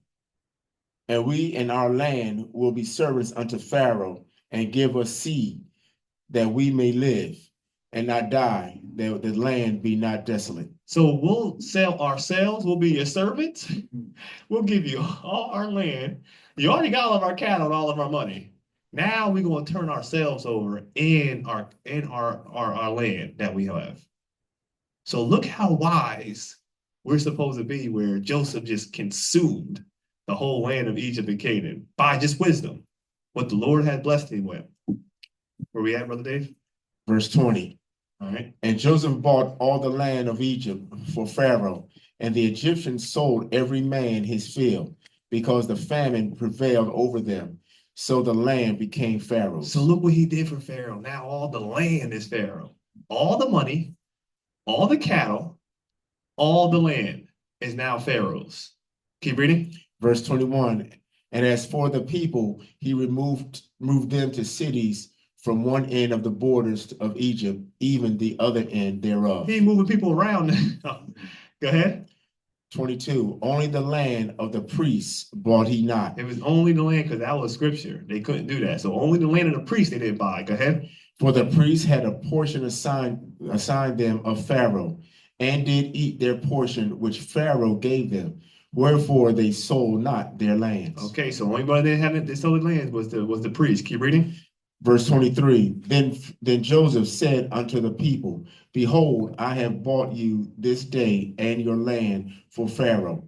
Lo, here is seed for you, and ye shall sow the land. All right, I bought you and all your land. Now, guess what? Here goes seed. I need you to go back and sow the land now. Go back now and start to sow the land. Keep reading. 24, and it shall come to pass in the increase that ye shall give the fifth part unto Pharaoh. So now you will give a fifth part of that to Pharaoh. Go ahead. And 4 parts shall be your own. And 4 parts are going to be your own. Go ahead. For seed of the field, and for your food, and for them of your households, and for food for your little ones. So a fifth part is going to be for Pharaoh, and 4 parts are going to be for your own. All right. So a fifth part will be 20%. So everything land bring, Pharaoh gets 20% of that. Your land you sold me, I'm gonna give you the seed to go back and sow your own land. And when it comes up, I'm gonna need 20% of that. And you got 80. All right, this is what's moving forward. This is how we operating. I need 20% from year to year. Keep reading. Verse 25, and they said, Thou hast saved our lives. They're looking happy. You have saved us. Go ahead. Let us find grace in the sight of my Lord, and we will be Pharaoh's servants. They was excited to do the job. I sold you all my land, cattle, and money. I'm happy to sow your land. Keep reading. Verse 26, and Joseph made it a law over the land of Egypt unto his day. Unto this day. This is how Egypt got the way it was because of Joseph. Egypt became a wealthy place of what Joseph did. Keep reading. That Pharaoh should have the fifth part, except the land of the priests only, which became not Pharaoh.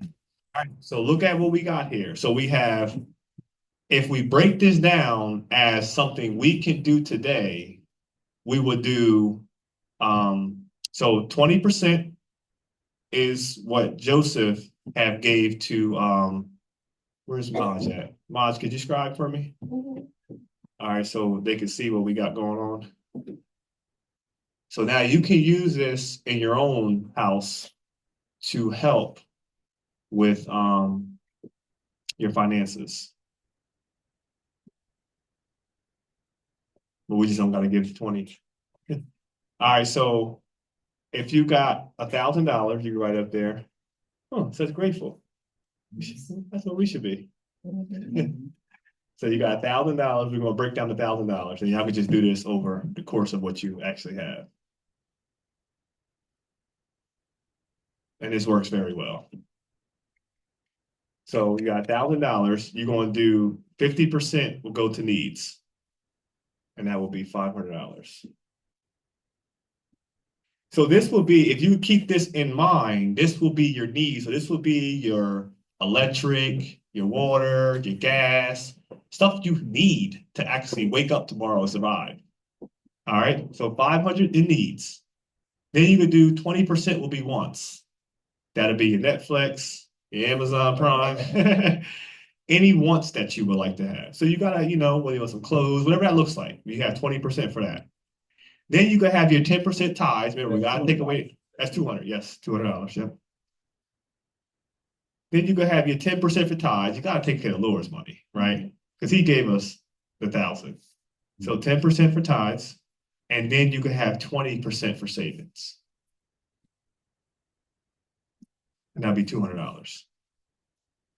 So now you broke down these numbers to where you have savings every time you get paid. There is no reason for you not to pay yourself. Absolutely no reason why that shouldn't happen.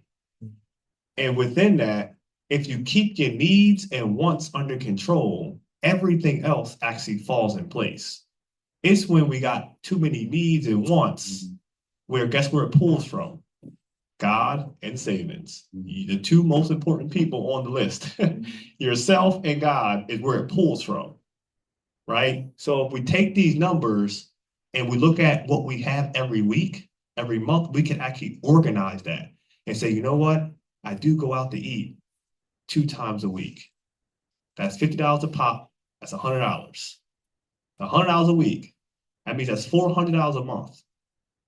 So if I cut back and maybe do once a week, you just start doing stuff like that. You'll start moving stuff to where it works out to where you have the savings you need. And when you have the savings, you can put that somewhere to make you more. All right, so try this for those that don't have any budget. You have to have a budget. If you don't tell it where it's going, you wonder where it went. Every week, you should tell, every time you get paid, you should tell everything where it's going. You shouldn't be waking up like, dang, man, what happened to, all right, well, next check I'll try to do this. You don't know where it went. You have no clue where it went. You know you got it, and you know it left. You just can't really pinpoint where it went. So if you tell it where it goes, you don't have that problem. Most of my stuff is automated. I already know I got a percentage that's coming out for me. It's already coming out. I don't even look at it. It already's automatically taking. You know how the government takes? I do the same thing. So now I'm left with what I'm working with. But I got paid. That has to happen. All right. Now we're going to take that money. So you can, all right, that was it, man. So we're going to keep that up there. We're going to see what we're going to do with 200. All right. We're going to do something with that 200 now. And now that we found 200, we're going to do something with it. Oh, yeah, write that one more thing. So 200 we're going to do 200 a week. So is that too much? Should we come down a little bit? Yeah. So you got your 20%. So you deal with your 20%. Yeah, but I want to do something realistic so I can show what you got to do with that 200. Okay. So if you did 200 a week, that's almost $1,000 a month in savings. All right, let's keep it. Let's do. But is that based upon a week? That's a week. Yeah, so that's 4,000 a month. Let's take it to 100 a week. So that'd be 400 a month. All right, we'll do 100 a week, which should be 400 a month. All right, so we're gonna work with 400 a month.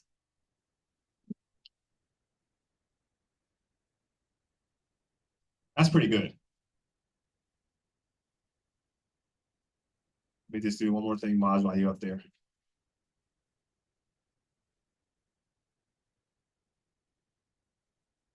I wasn't working with these numbers on my example, but we're gonna work with that number. So that's gonna be 4,800 a year.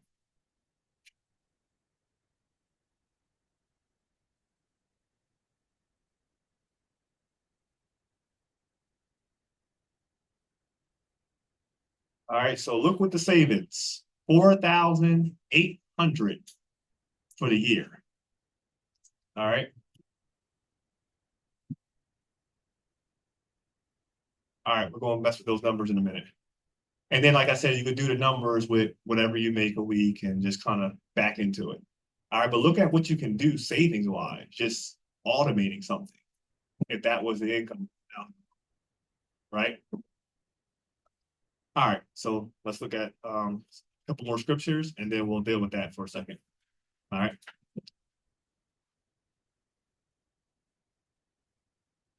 Let's go back to Luke 19. So that was with Zacchaeus when he did what he did. Then Christ went into another peril. So we go to Luke 19.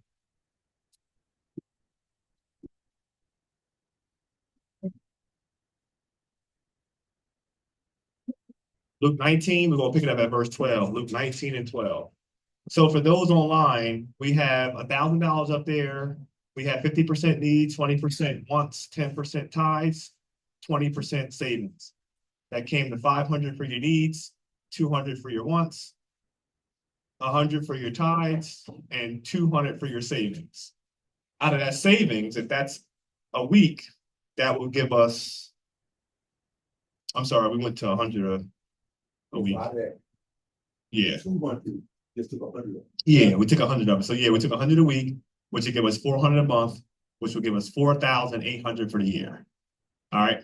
So now we're going to Luke chapter 19, because we just see what he said to Zacchaeus about that statement he made. And then he said, the kingdom is now came to your house because of what he said. Then he goes into another parable. Luke 19, let's pick it up at verse 12. Luke 19 and 12.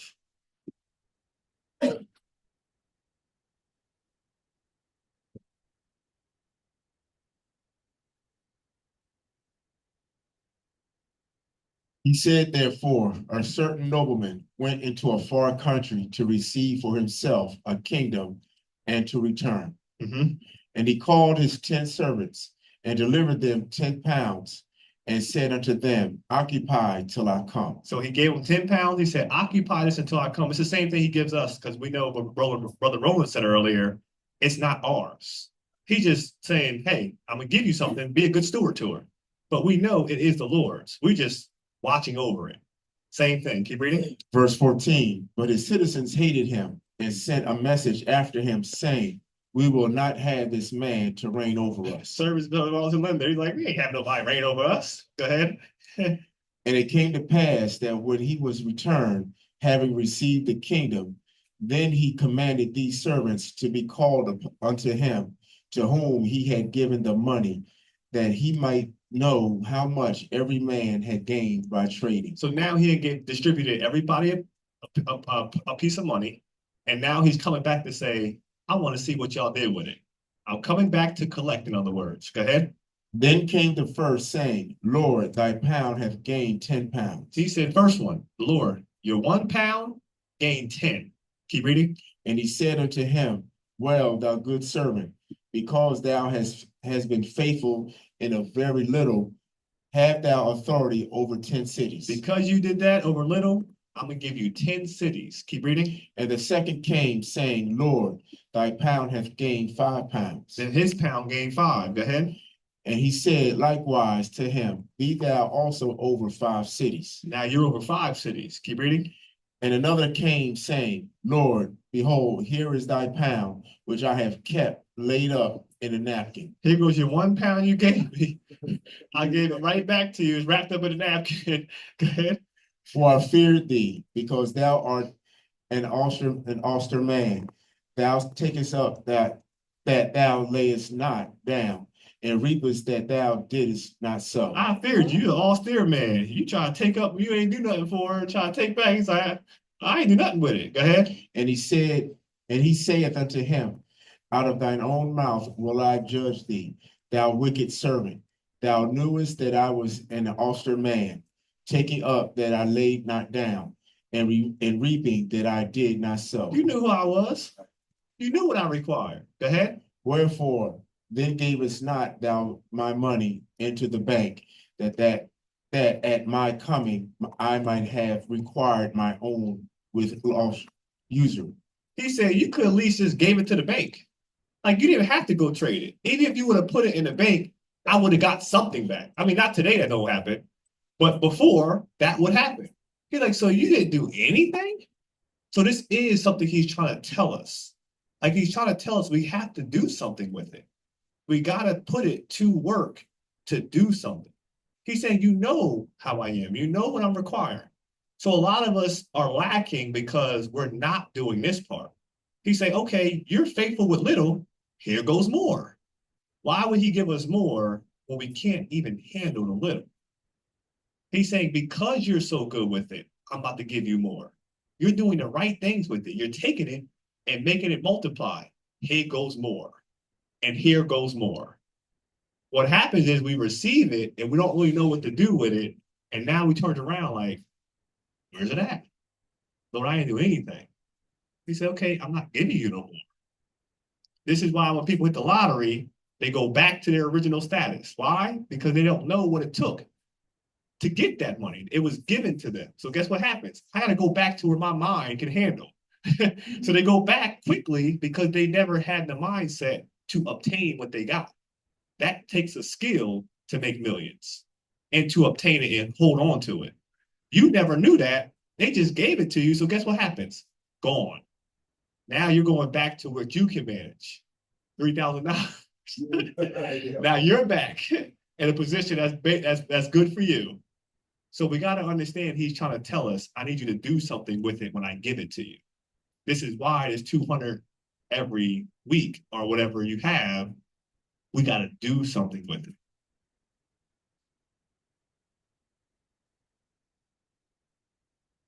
So we're going to go to two things and then that will be it. So I want to look at what we're not going to do with it. So everybody knows I despise a 401k. So we want to deal with that for a second. And then we're going to deal with the market for a second, and that will be it. All right. Because we're going to look at what we can do with that 4,800. All right. I'm not a financial advisor. I'm not a fiduciary. I'm just giving you examples, right, of what you can do, what's possible. I'm not backing nothing. Don't call me and ask me. Not liable. I'm not liable. Like they say, it's entertainment only. Don't take me to court.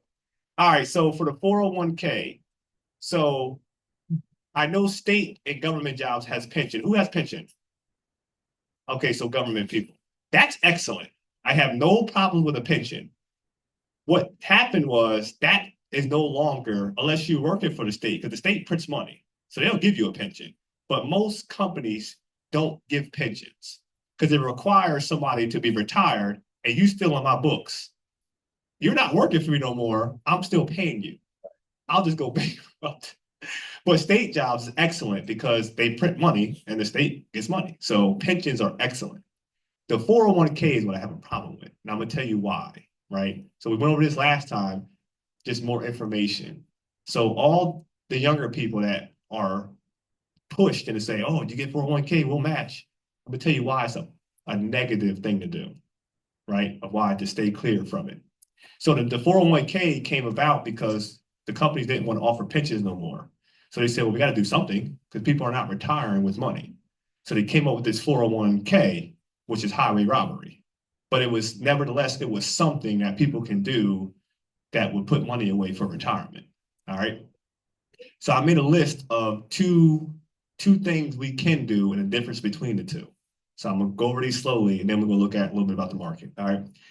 So number one, it says the 401k is pretty much behind a veil, meaning you really don't know what's happening. You know you're giving money every month, but you really don't know who's doing what. It's a veil. It's like, okay, I'm giving it for 30 years. What's actually going on back there? And like, don't look behind this veil. Like, just know, just keep giving it. We'll take care of you. So it's behind the veil. You're not really sure what's going on. That's number one. Two, you can request a report and the fees associated with it, but you can't manage it, meaning you can't do anything to it. All right. You can request a report like what's kind of happening, and it should tell you the fees and what's going on, but you really can't do anything beyond that. You have no say on how they're investing in it. Correct. All right. So you don't have control. It says over the 30 years, usually every 5 years, they actually switch the person managing it. So now this guy comes in with new ideas, new ways of doing things, and it's your money that he's actually doing this with. So I don't have the same guy for 30 years. They just switch the next person on there. What is he doing? Why is he on it? What is his ideas? Do he even know what I need? So look at the problems. You can't manage it. You got a different person with different ideas every so often that's going on today. You got 30 years, you got about 4 or 5 different people that untouched it and did what they did. Negative. If you start at 25 of age, you can't touch it till 65 and a half. All right. 25, I can't do anything with that. So what that's saying is 65 and a half. So Or 59 and a half. we're going to talk about 59 and a half. I understand what you're talking about. That's next. 65 and a half is one thing. All right. So this is saying I can't touch it until 65 and a half, right?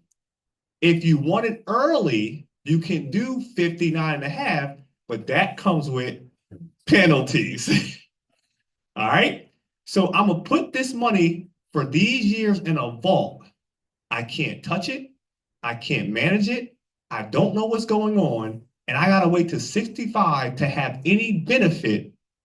And if I try to do anything early, God forbids, I'm getting penalized from my own money that I put in this for X amount of years. Mine, you're penalizing me for. Let's look at something else.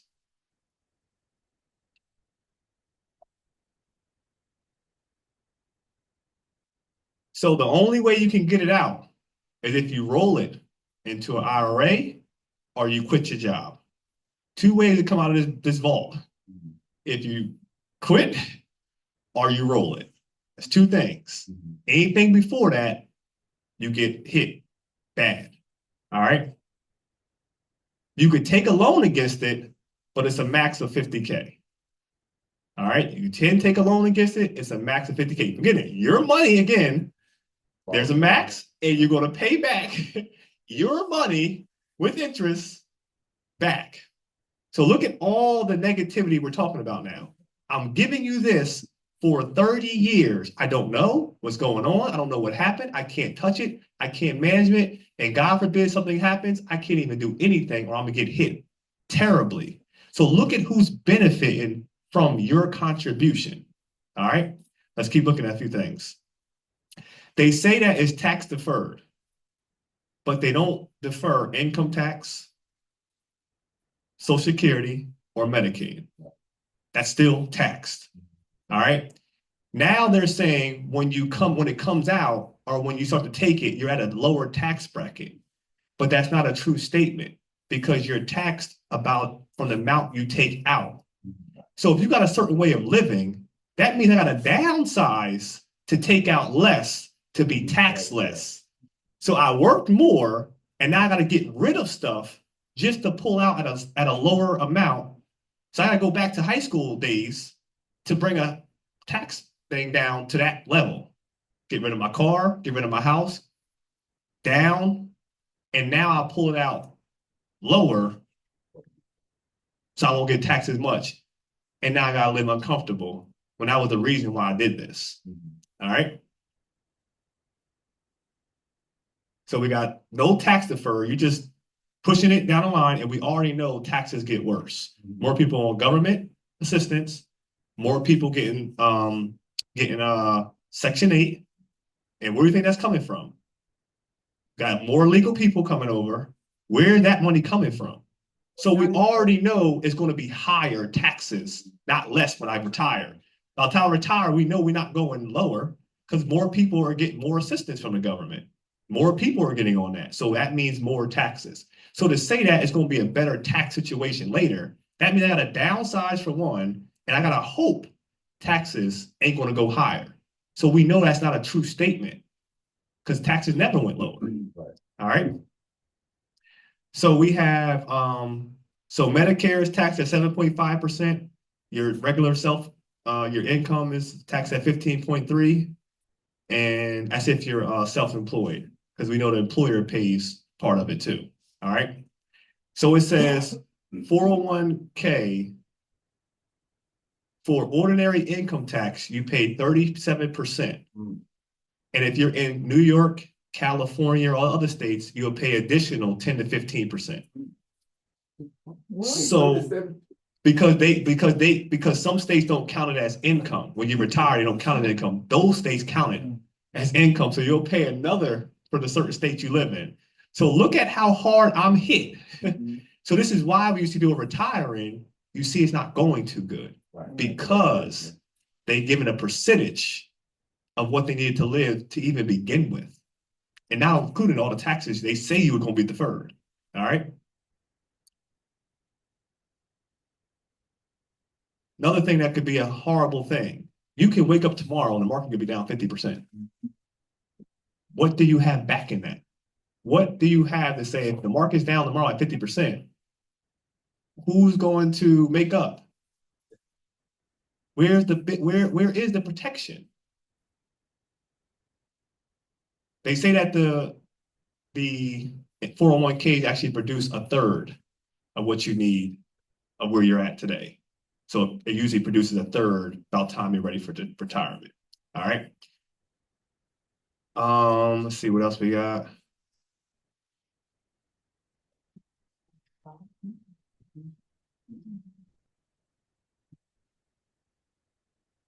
You have to take it by 70. And the reason why they want some taxes before you they want taxes before you die. So you can't leave it in there beyond say 70. You have to start taking it because they want to recoup, obviously get some taxes out of you before you die, right? And if you leave it to your children, obviously they get hit with the taxes like that. Mm. All right, so one thing. So we want to compare that to a potential investment. And let's look at the pros and cons of both. So everybody understood what the 401k offers and why that's a bad decision. So now let's just look at if you was to buy real estate, what that would look like compared to the 401k. All right. So the day that you purchase it, you can start to recoup money from that. So day one, I could buy it and have an income coming in. All right. You can sell it at any time you want. So 401k is put in there. I get no benefits to 65.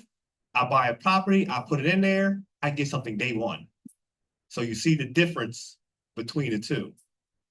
There's no limit on how many I can get. There is a limit of how much you can actually put into a 401k. So let's just say I'm just feeling real good. I really want to drive this thing higher. I got a max. Real estate, I have no max. All right. So you have a cap of what you can put in. I have no cap to put in that.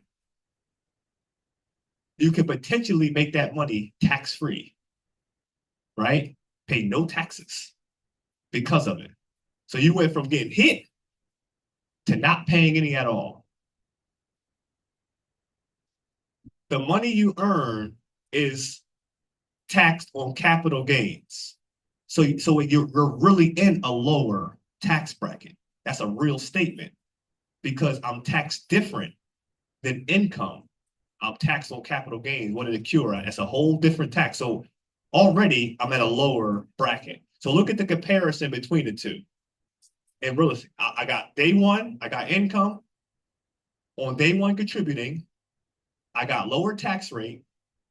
I get tax incentives, and I can sell it anytime I want if I need the money. All right, let's look at a few more things. If you have a catastrophic loss, so remember, we just talked about the market go down 50%. Let's just say my house burnt down. Insurance kicks in. I even have a protection against catastrophic loss. Where in a real estate, you go down 50%.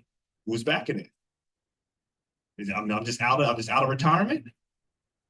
But if I lose something for a catastrophic loss for the property, I got insurance to step in. I got some backing. California. Yeah, so we got California. We ain't going right. They trying to get out of that. Same thing New Orleans did. So another thing, Oh, I have instant equity when I purchase it. I can purchase it for 100, it can be worth 2 the next day. Right. Instant equity in my purchase. Right. All right. Over 30 years, I've been put into the 401k. 30 years of a property. It's paid off. I've been making money for 30 years. I can turn around and sell it. All right. So we're going to take the same 30 years and the same income. Let's just say we have 500 and let's say your company matched 500. So let's say you put $1,000 away in a 401k a month. All right. Let's say my mortgage is 1,000. Same thing. My tenant will pay my mortgage and give me 500 if I charge them 15. Same 1,000. I didn't lose anything. I gained 500 and somebody else is paying $1,000. Yeah. So look at the $1,000 going to a black hole. I don't know what's happening. I don't know who's managing it. I don't know what they did. I don't know what's about to happen at 65 and a half. And now I got instant income day one. Somebody else is paying it down and it's going up in value. is look at the two differences of why the wealthy do certain things. They're not 401k happy. They buy up everything that's not tied down.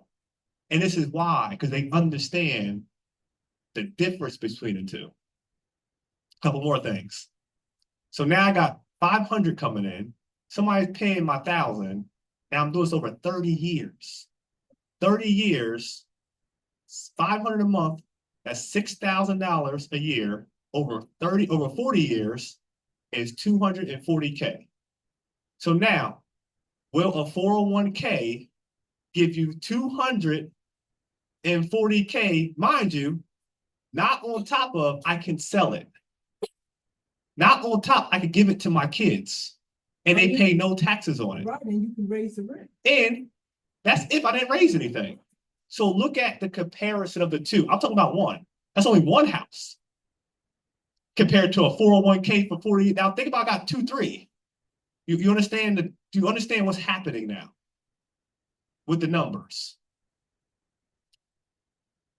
That's off a $25,000 investment, down payment.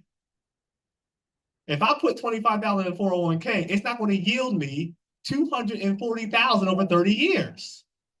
I put 25 in, and that's my recoup, right? So look at just rethinking about things of where we're putting things, what the difference can be, and how much wiser it would be than giving somebody a 401k that the whole company's in, the same one. We don't know why they picked that one. Me and Chris living the conditions are different. His kids are out, my kids are in. We got 2 different money standpoints. Why are we in the same vehicle? We don't even drive the same vehicle. Why are we in the same investment vehicle and we got 2 different living styles? They care less on what you need to retire. Give us this, because we're going to make millions off of it, and we're going to throw you back something in a couple of years. We'll give you a little bit. Well, you can do your own and look at how much different that would be. So now, not mentioning the 240K you got, not mentioning that house can be worth now, you bought it for 2, it's worth 3. Not looking at the $100,000 that went up with somebody else paying it down. So look at all of the benefits. I got 240K. I can turn around and sell it for 3, or I can give it to my kids and let them continue to pay no taxes. Or I can give them my 401k, they can pay taxes up to 30 to 40%, depending on where you live, and make a third of what it takes to survive. That's if they don't tell me the market went down 50%. So you see how the hedge on your income and on how you can protect yourself from loss. But if you put it in there, they say, hey, the market went down 50%. They have no protection for that. You just lost 50% of all the things you did for 30 years. So you can see why a lot of people are not retiring and have to go back to work when they do retire, because they only make a portion of what they need to actually survive their normal living habits. They want to eat the same food. They want to go out to the same place. They want to drive the same vehicle. They want to live in the same area. But I don't make enough to keep that going, right? Last thing, let's go to can you turn on the, what's the name for me? That's right there. Okay. So we're going to take that same thing, the 4,800, and we're going to see what we can do. I might need you, Mosh. I don't know yet, though.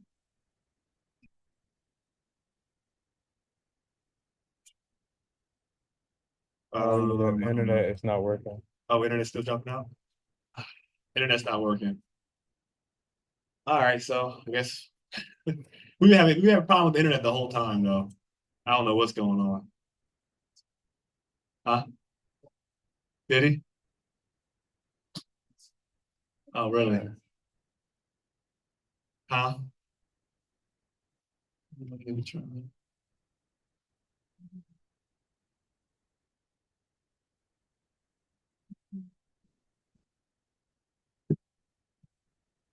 Um,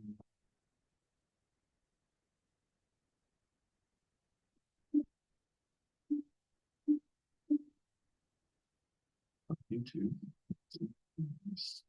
Go down to network settings.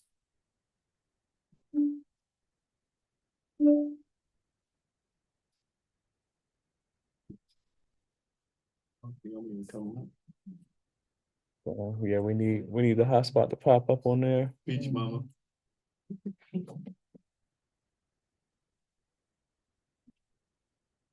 Huh?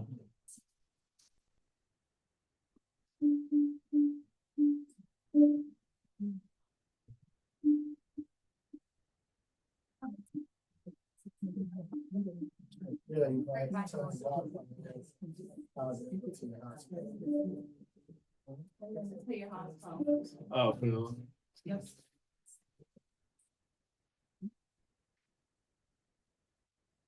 Now, how I'm gonna get the hotspot on my, can you use one? I can put my, what's the name on? Let me go get my phone.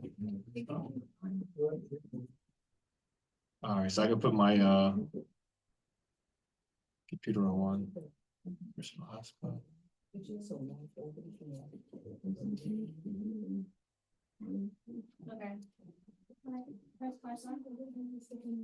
You already okay?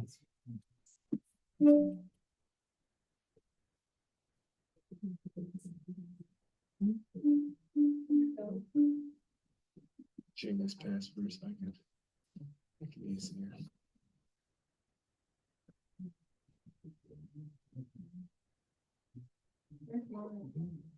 Okay. The 13.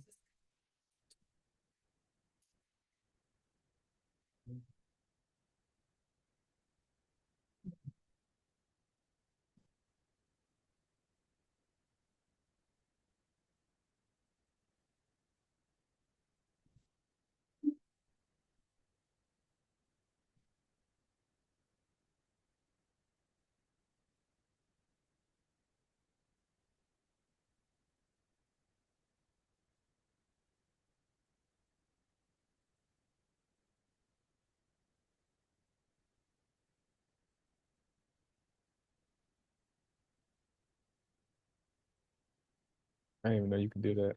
Well, change password. Yeah, I'm not. I've been putting in KU 53. Yeah.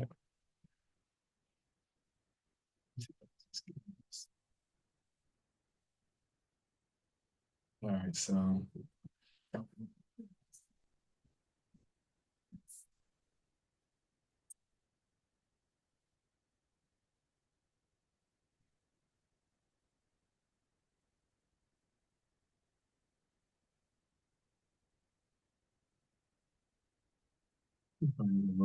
What's one got to be connected to Apple TV?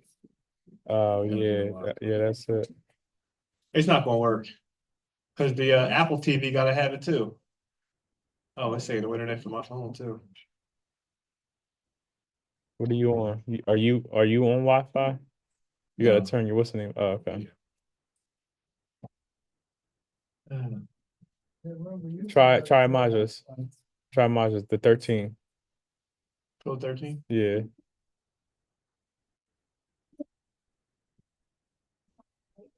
Oh, shucks. He about to go through a lot.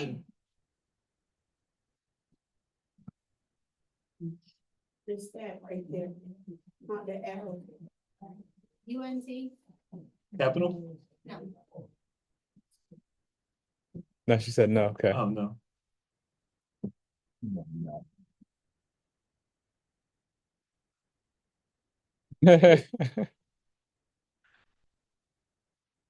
PR.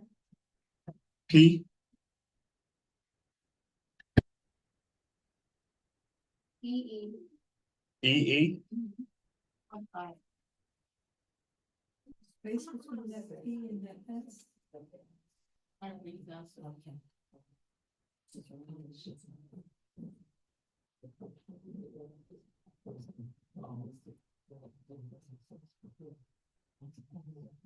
Nope.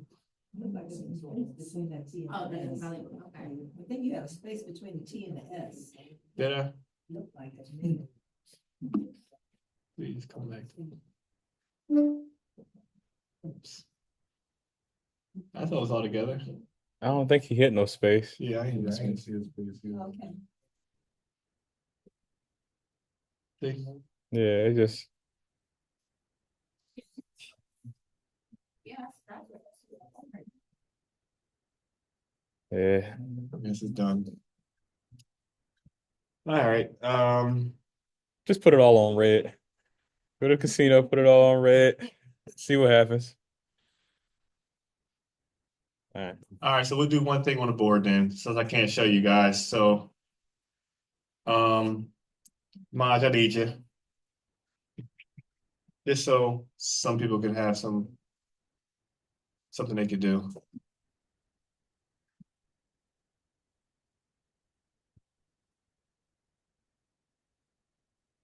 Because it did say, now you can leave it. You can take the 4,800. So it did say to not put it in a napkin or not to hide it, but to do something with it. So I just want to give you some ideas what you can do. So we're gonna put in, I love Tesla, so we're gonna put in Tesla. All right, so you're gonna put in Tesla. It's TSLA. That's just like the symbol that is used, TSLA.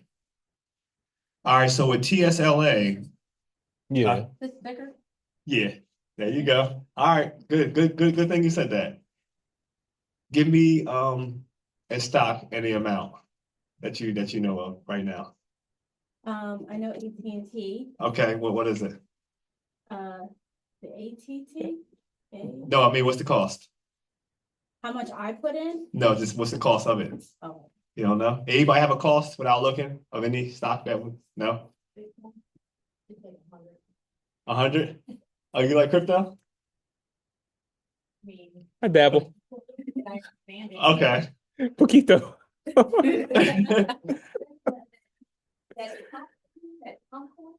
Oh, you did get Oh some? boy.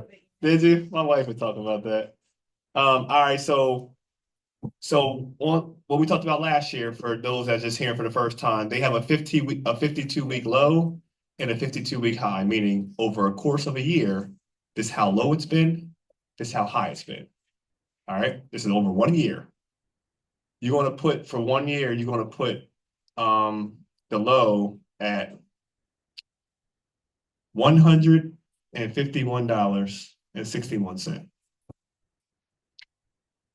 $101 and, 61 cents. okay. All right, so I'm gonna give you a number. So we got 4,800. We're gonna divide by 151.61. That will give us a total of 31 shares. So all I did was take the 4,800 we're working with, and I divided it by how much it cost, the lowest it been that year, if you bought it there. It would give you a total of 60 shares you would have had. How many shares? 60 or 61. I'm sorry, 31. Sorry, Okay. 31. So now you would take a 31 and multiply that by how high it's been this year, because you own 31. You took your 4,800, you bought it at 161 each at its low. Now we're gonna look at where it has been in 1 year. So if you had 4,800 at 161, I'm sorry, 151.61, right? So now I'm gonna take that same number. I'm taking 31. That's how many shares we own. I'm gonna multiply that by the high, which is on the wrong one. I'm sorry. Can you give me 138.80? I was at the wrong stock. I'm talking about for low, No, for for low. It was 138.80. 138.80. Yes, $138.80. I'm gonna divide that by 4,800, 138.80. So you would have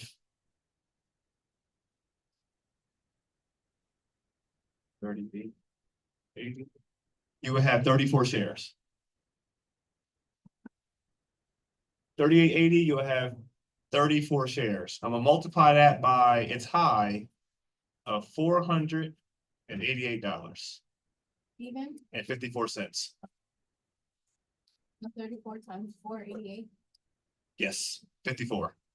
$488.54. So 34 shares times $488.54. I will have $16,609. So if we erase our initial $4,800, I'm just gonna erase that because that's what we put in. I'll have a profit of $11,809. 11,000. $809. So look at what we did with our 4,800. We did one thing and made $11,000, not waking up any earlier, not working any harder. We made $11,000 by just being mindful and taking that savings and doing something with it.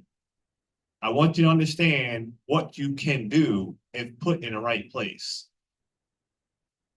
Now you do that another year. You see where we're going with this? So this is how you don't put it in a napkin. You do something with it and make it do that. That can work harder than you ever can work. It don't sleep. It don't need a lunch break. It don't need time off. It just does it. So this is where my mind is, right? If I got extra, my extra goes into the account where I buy stocks at. So that 20% we're talking about, it just goes there automatically every week. I don't think about it. I'll just go in there one day and look and say, oh, I got a whole bunch in there. I guess I'll start buying some stuff because it's already there. I don't have to think about it. Hey, we got $1,000 in there. Okay. Guess we'll get this, that, third. So it's crazy because I told y'all the first year, like 3 years ago, when my wife got involved, right? And it's been so happens she's been right about a lot of things lately regarding stock, right? She does a couple, but she's been right. So now you can't tell her anything, right? When she calls me and she said, babe, I need you to do something. I need you to buy some more Tesla. I said, babe, I'm at work. It's freezing outside. Hands is numb. She was like, I need more Tesla. This is what she said. I need you to buy more Tesla. So I was like, well, how much do you want? She gave me the number. I was like, for one, I don't even know what it's doing. I don't know what it's been doing. Something she did said, we need more Tesla. I said, okay, all right. I said, well, I'm on break. She's like, but you're going to forget. I know you're going to forget. Get it now. So now I got to stop what I'm doing, go inside because my hands is cold, and I buy more Tesla. So fast forward months later, she calls me, babe, sell Tesla. Again, I'm not really thinking, of course, she's right.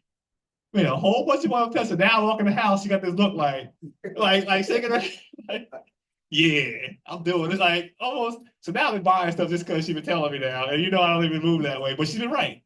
But to show what happened, Tesla had popped because of what Trump said. Remember, Elon Musk is right behind Trump. So she was watching close eye on that, and he had said something about it.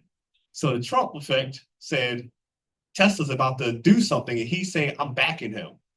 What happened to Tesla? That happened to Tesla. I wasn't watching that because I've been leaving at 5 in the morning because I had to be to work by 7. So I haven't watched the market, and she has. I haven't been home to do it. I'm usually leaving. It comes on at 6. I'm usually there, getting changes. I'm watching it, but I haven't been because I've been on this job. I have to be here early. So she was watching it, and she did very well on just doing that. So I just want to show y'all, like, being mindful of certain things. So I had a couple things. I had Google written down. I had Amazon. But one that I wanted to point out was, and I don't buy them. Like the ones I'm telling you, I'm not saying I'm buying them. I'm just showing you what's possible. So FICO is when people check their credit. I don't know why it's popular, but in 1 year, it went from 1,800 for one share to 2,400. I don't know why FICO's like that. People just checking their credit score. I have no clue why it's that way, but it's been like that for a long time. FICO just does that. So I had made the numbers on if we bought some FICO, and obviously, if it went over $1,000, just think about if you took the 4,800 and bought a couple, that number just magnifies. So I was going to show you a lot of stuff on the on here. Like it actually says over a 10-year span, it says like what the percentage is up. So that was it, Mosh. So So the one we talked about last year was like the SPY and VOO. I know me and you talked about it. Like just the regular S&P 500, the one that just follows the market. That's up 198%. VOO is up 300%.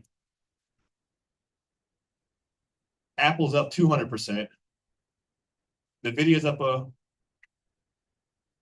I don't have no more service. But I had some percentage of what they're up. They're up like thousands of percent. So just think about if you just did a little bit every week, what it can do. I'm not saying drop a whole boat. I'm just saying every week just kind of get stuff here and there. If you're in Walmart every day, just look at Walmart. Just say, okay, I love Walmart. Right. Look at what it cost. And once you see what it is last year, you don't do it. You see it next year, you're like, dang, I was just bought. That's what you start doing. And when you start doing that, you're like, okay, I had enough of this. I had enough of watching what would have happened last year. So if you watch Netflix, Netflix is like $600. It's like one of the highest ones. I seen it at 100. So you know I'm sick. The reason why I didn't buy it because I don't purchase something I don't buy. Like if I don't buy it, You don't use it. I don't use it. I don't buy it. That's how I keep myself out of trouble. I don't buy it because everybody else is doing it. I buy it because I actually purchase it. But Netflix is like $100-something. How long ago would you say? Let me see. I got it here. You don't got no. I'm sorry. Netflix is now $977. It was $500 this year. It was 542 at its 52-week low. It's 999. That's over a course of a year. We're not talking about years. We talked about last year when we talked about this. So I want y'all to just start to be mindful of just, you could do $20, $30. It don't take a lot. Just do something. You can set it on your phone, take out that amount every week. Right. Every 2 weeks, every month. So if it's only $50, it'll only do it as often as you say do. Correct. And it'll keep building, and then you keep getting those increases. And then you say, you know what? I'll buy a little bit of this. I'll buy a little bit of that. And before you know it, you got a nice boat. Right. And then you get the addiction stage where you start seeing stuff happen. You're like, oh, $3, like, I want more, I want more. Now you stop buying from Amazon and start buying Amazon. It just changes. I don't want the stuff from there. I want the stock from it. Right. Mhm. So those are a few things I want to talk about financially to be mindful of as we move to next year. And we should have some more testimonies on some things that we did, some finances we combined, right? And some different things so we could keep using this wisdom that the scriptures has given us and change our outcome. Amen. All right. Amen. Yeah. So did everybody read the church information? I want to touch on that because she said Monday is the last day. That's the day that we got to respond.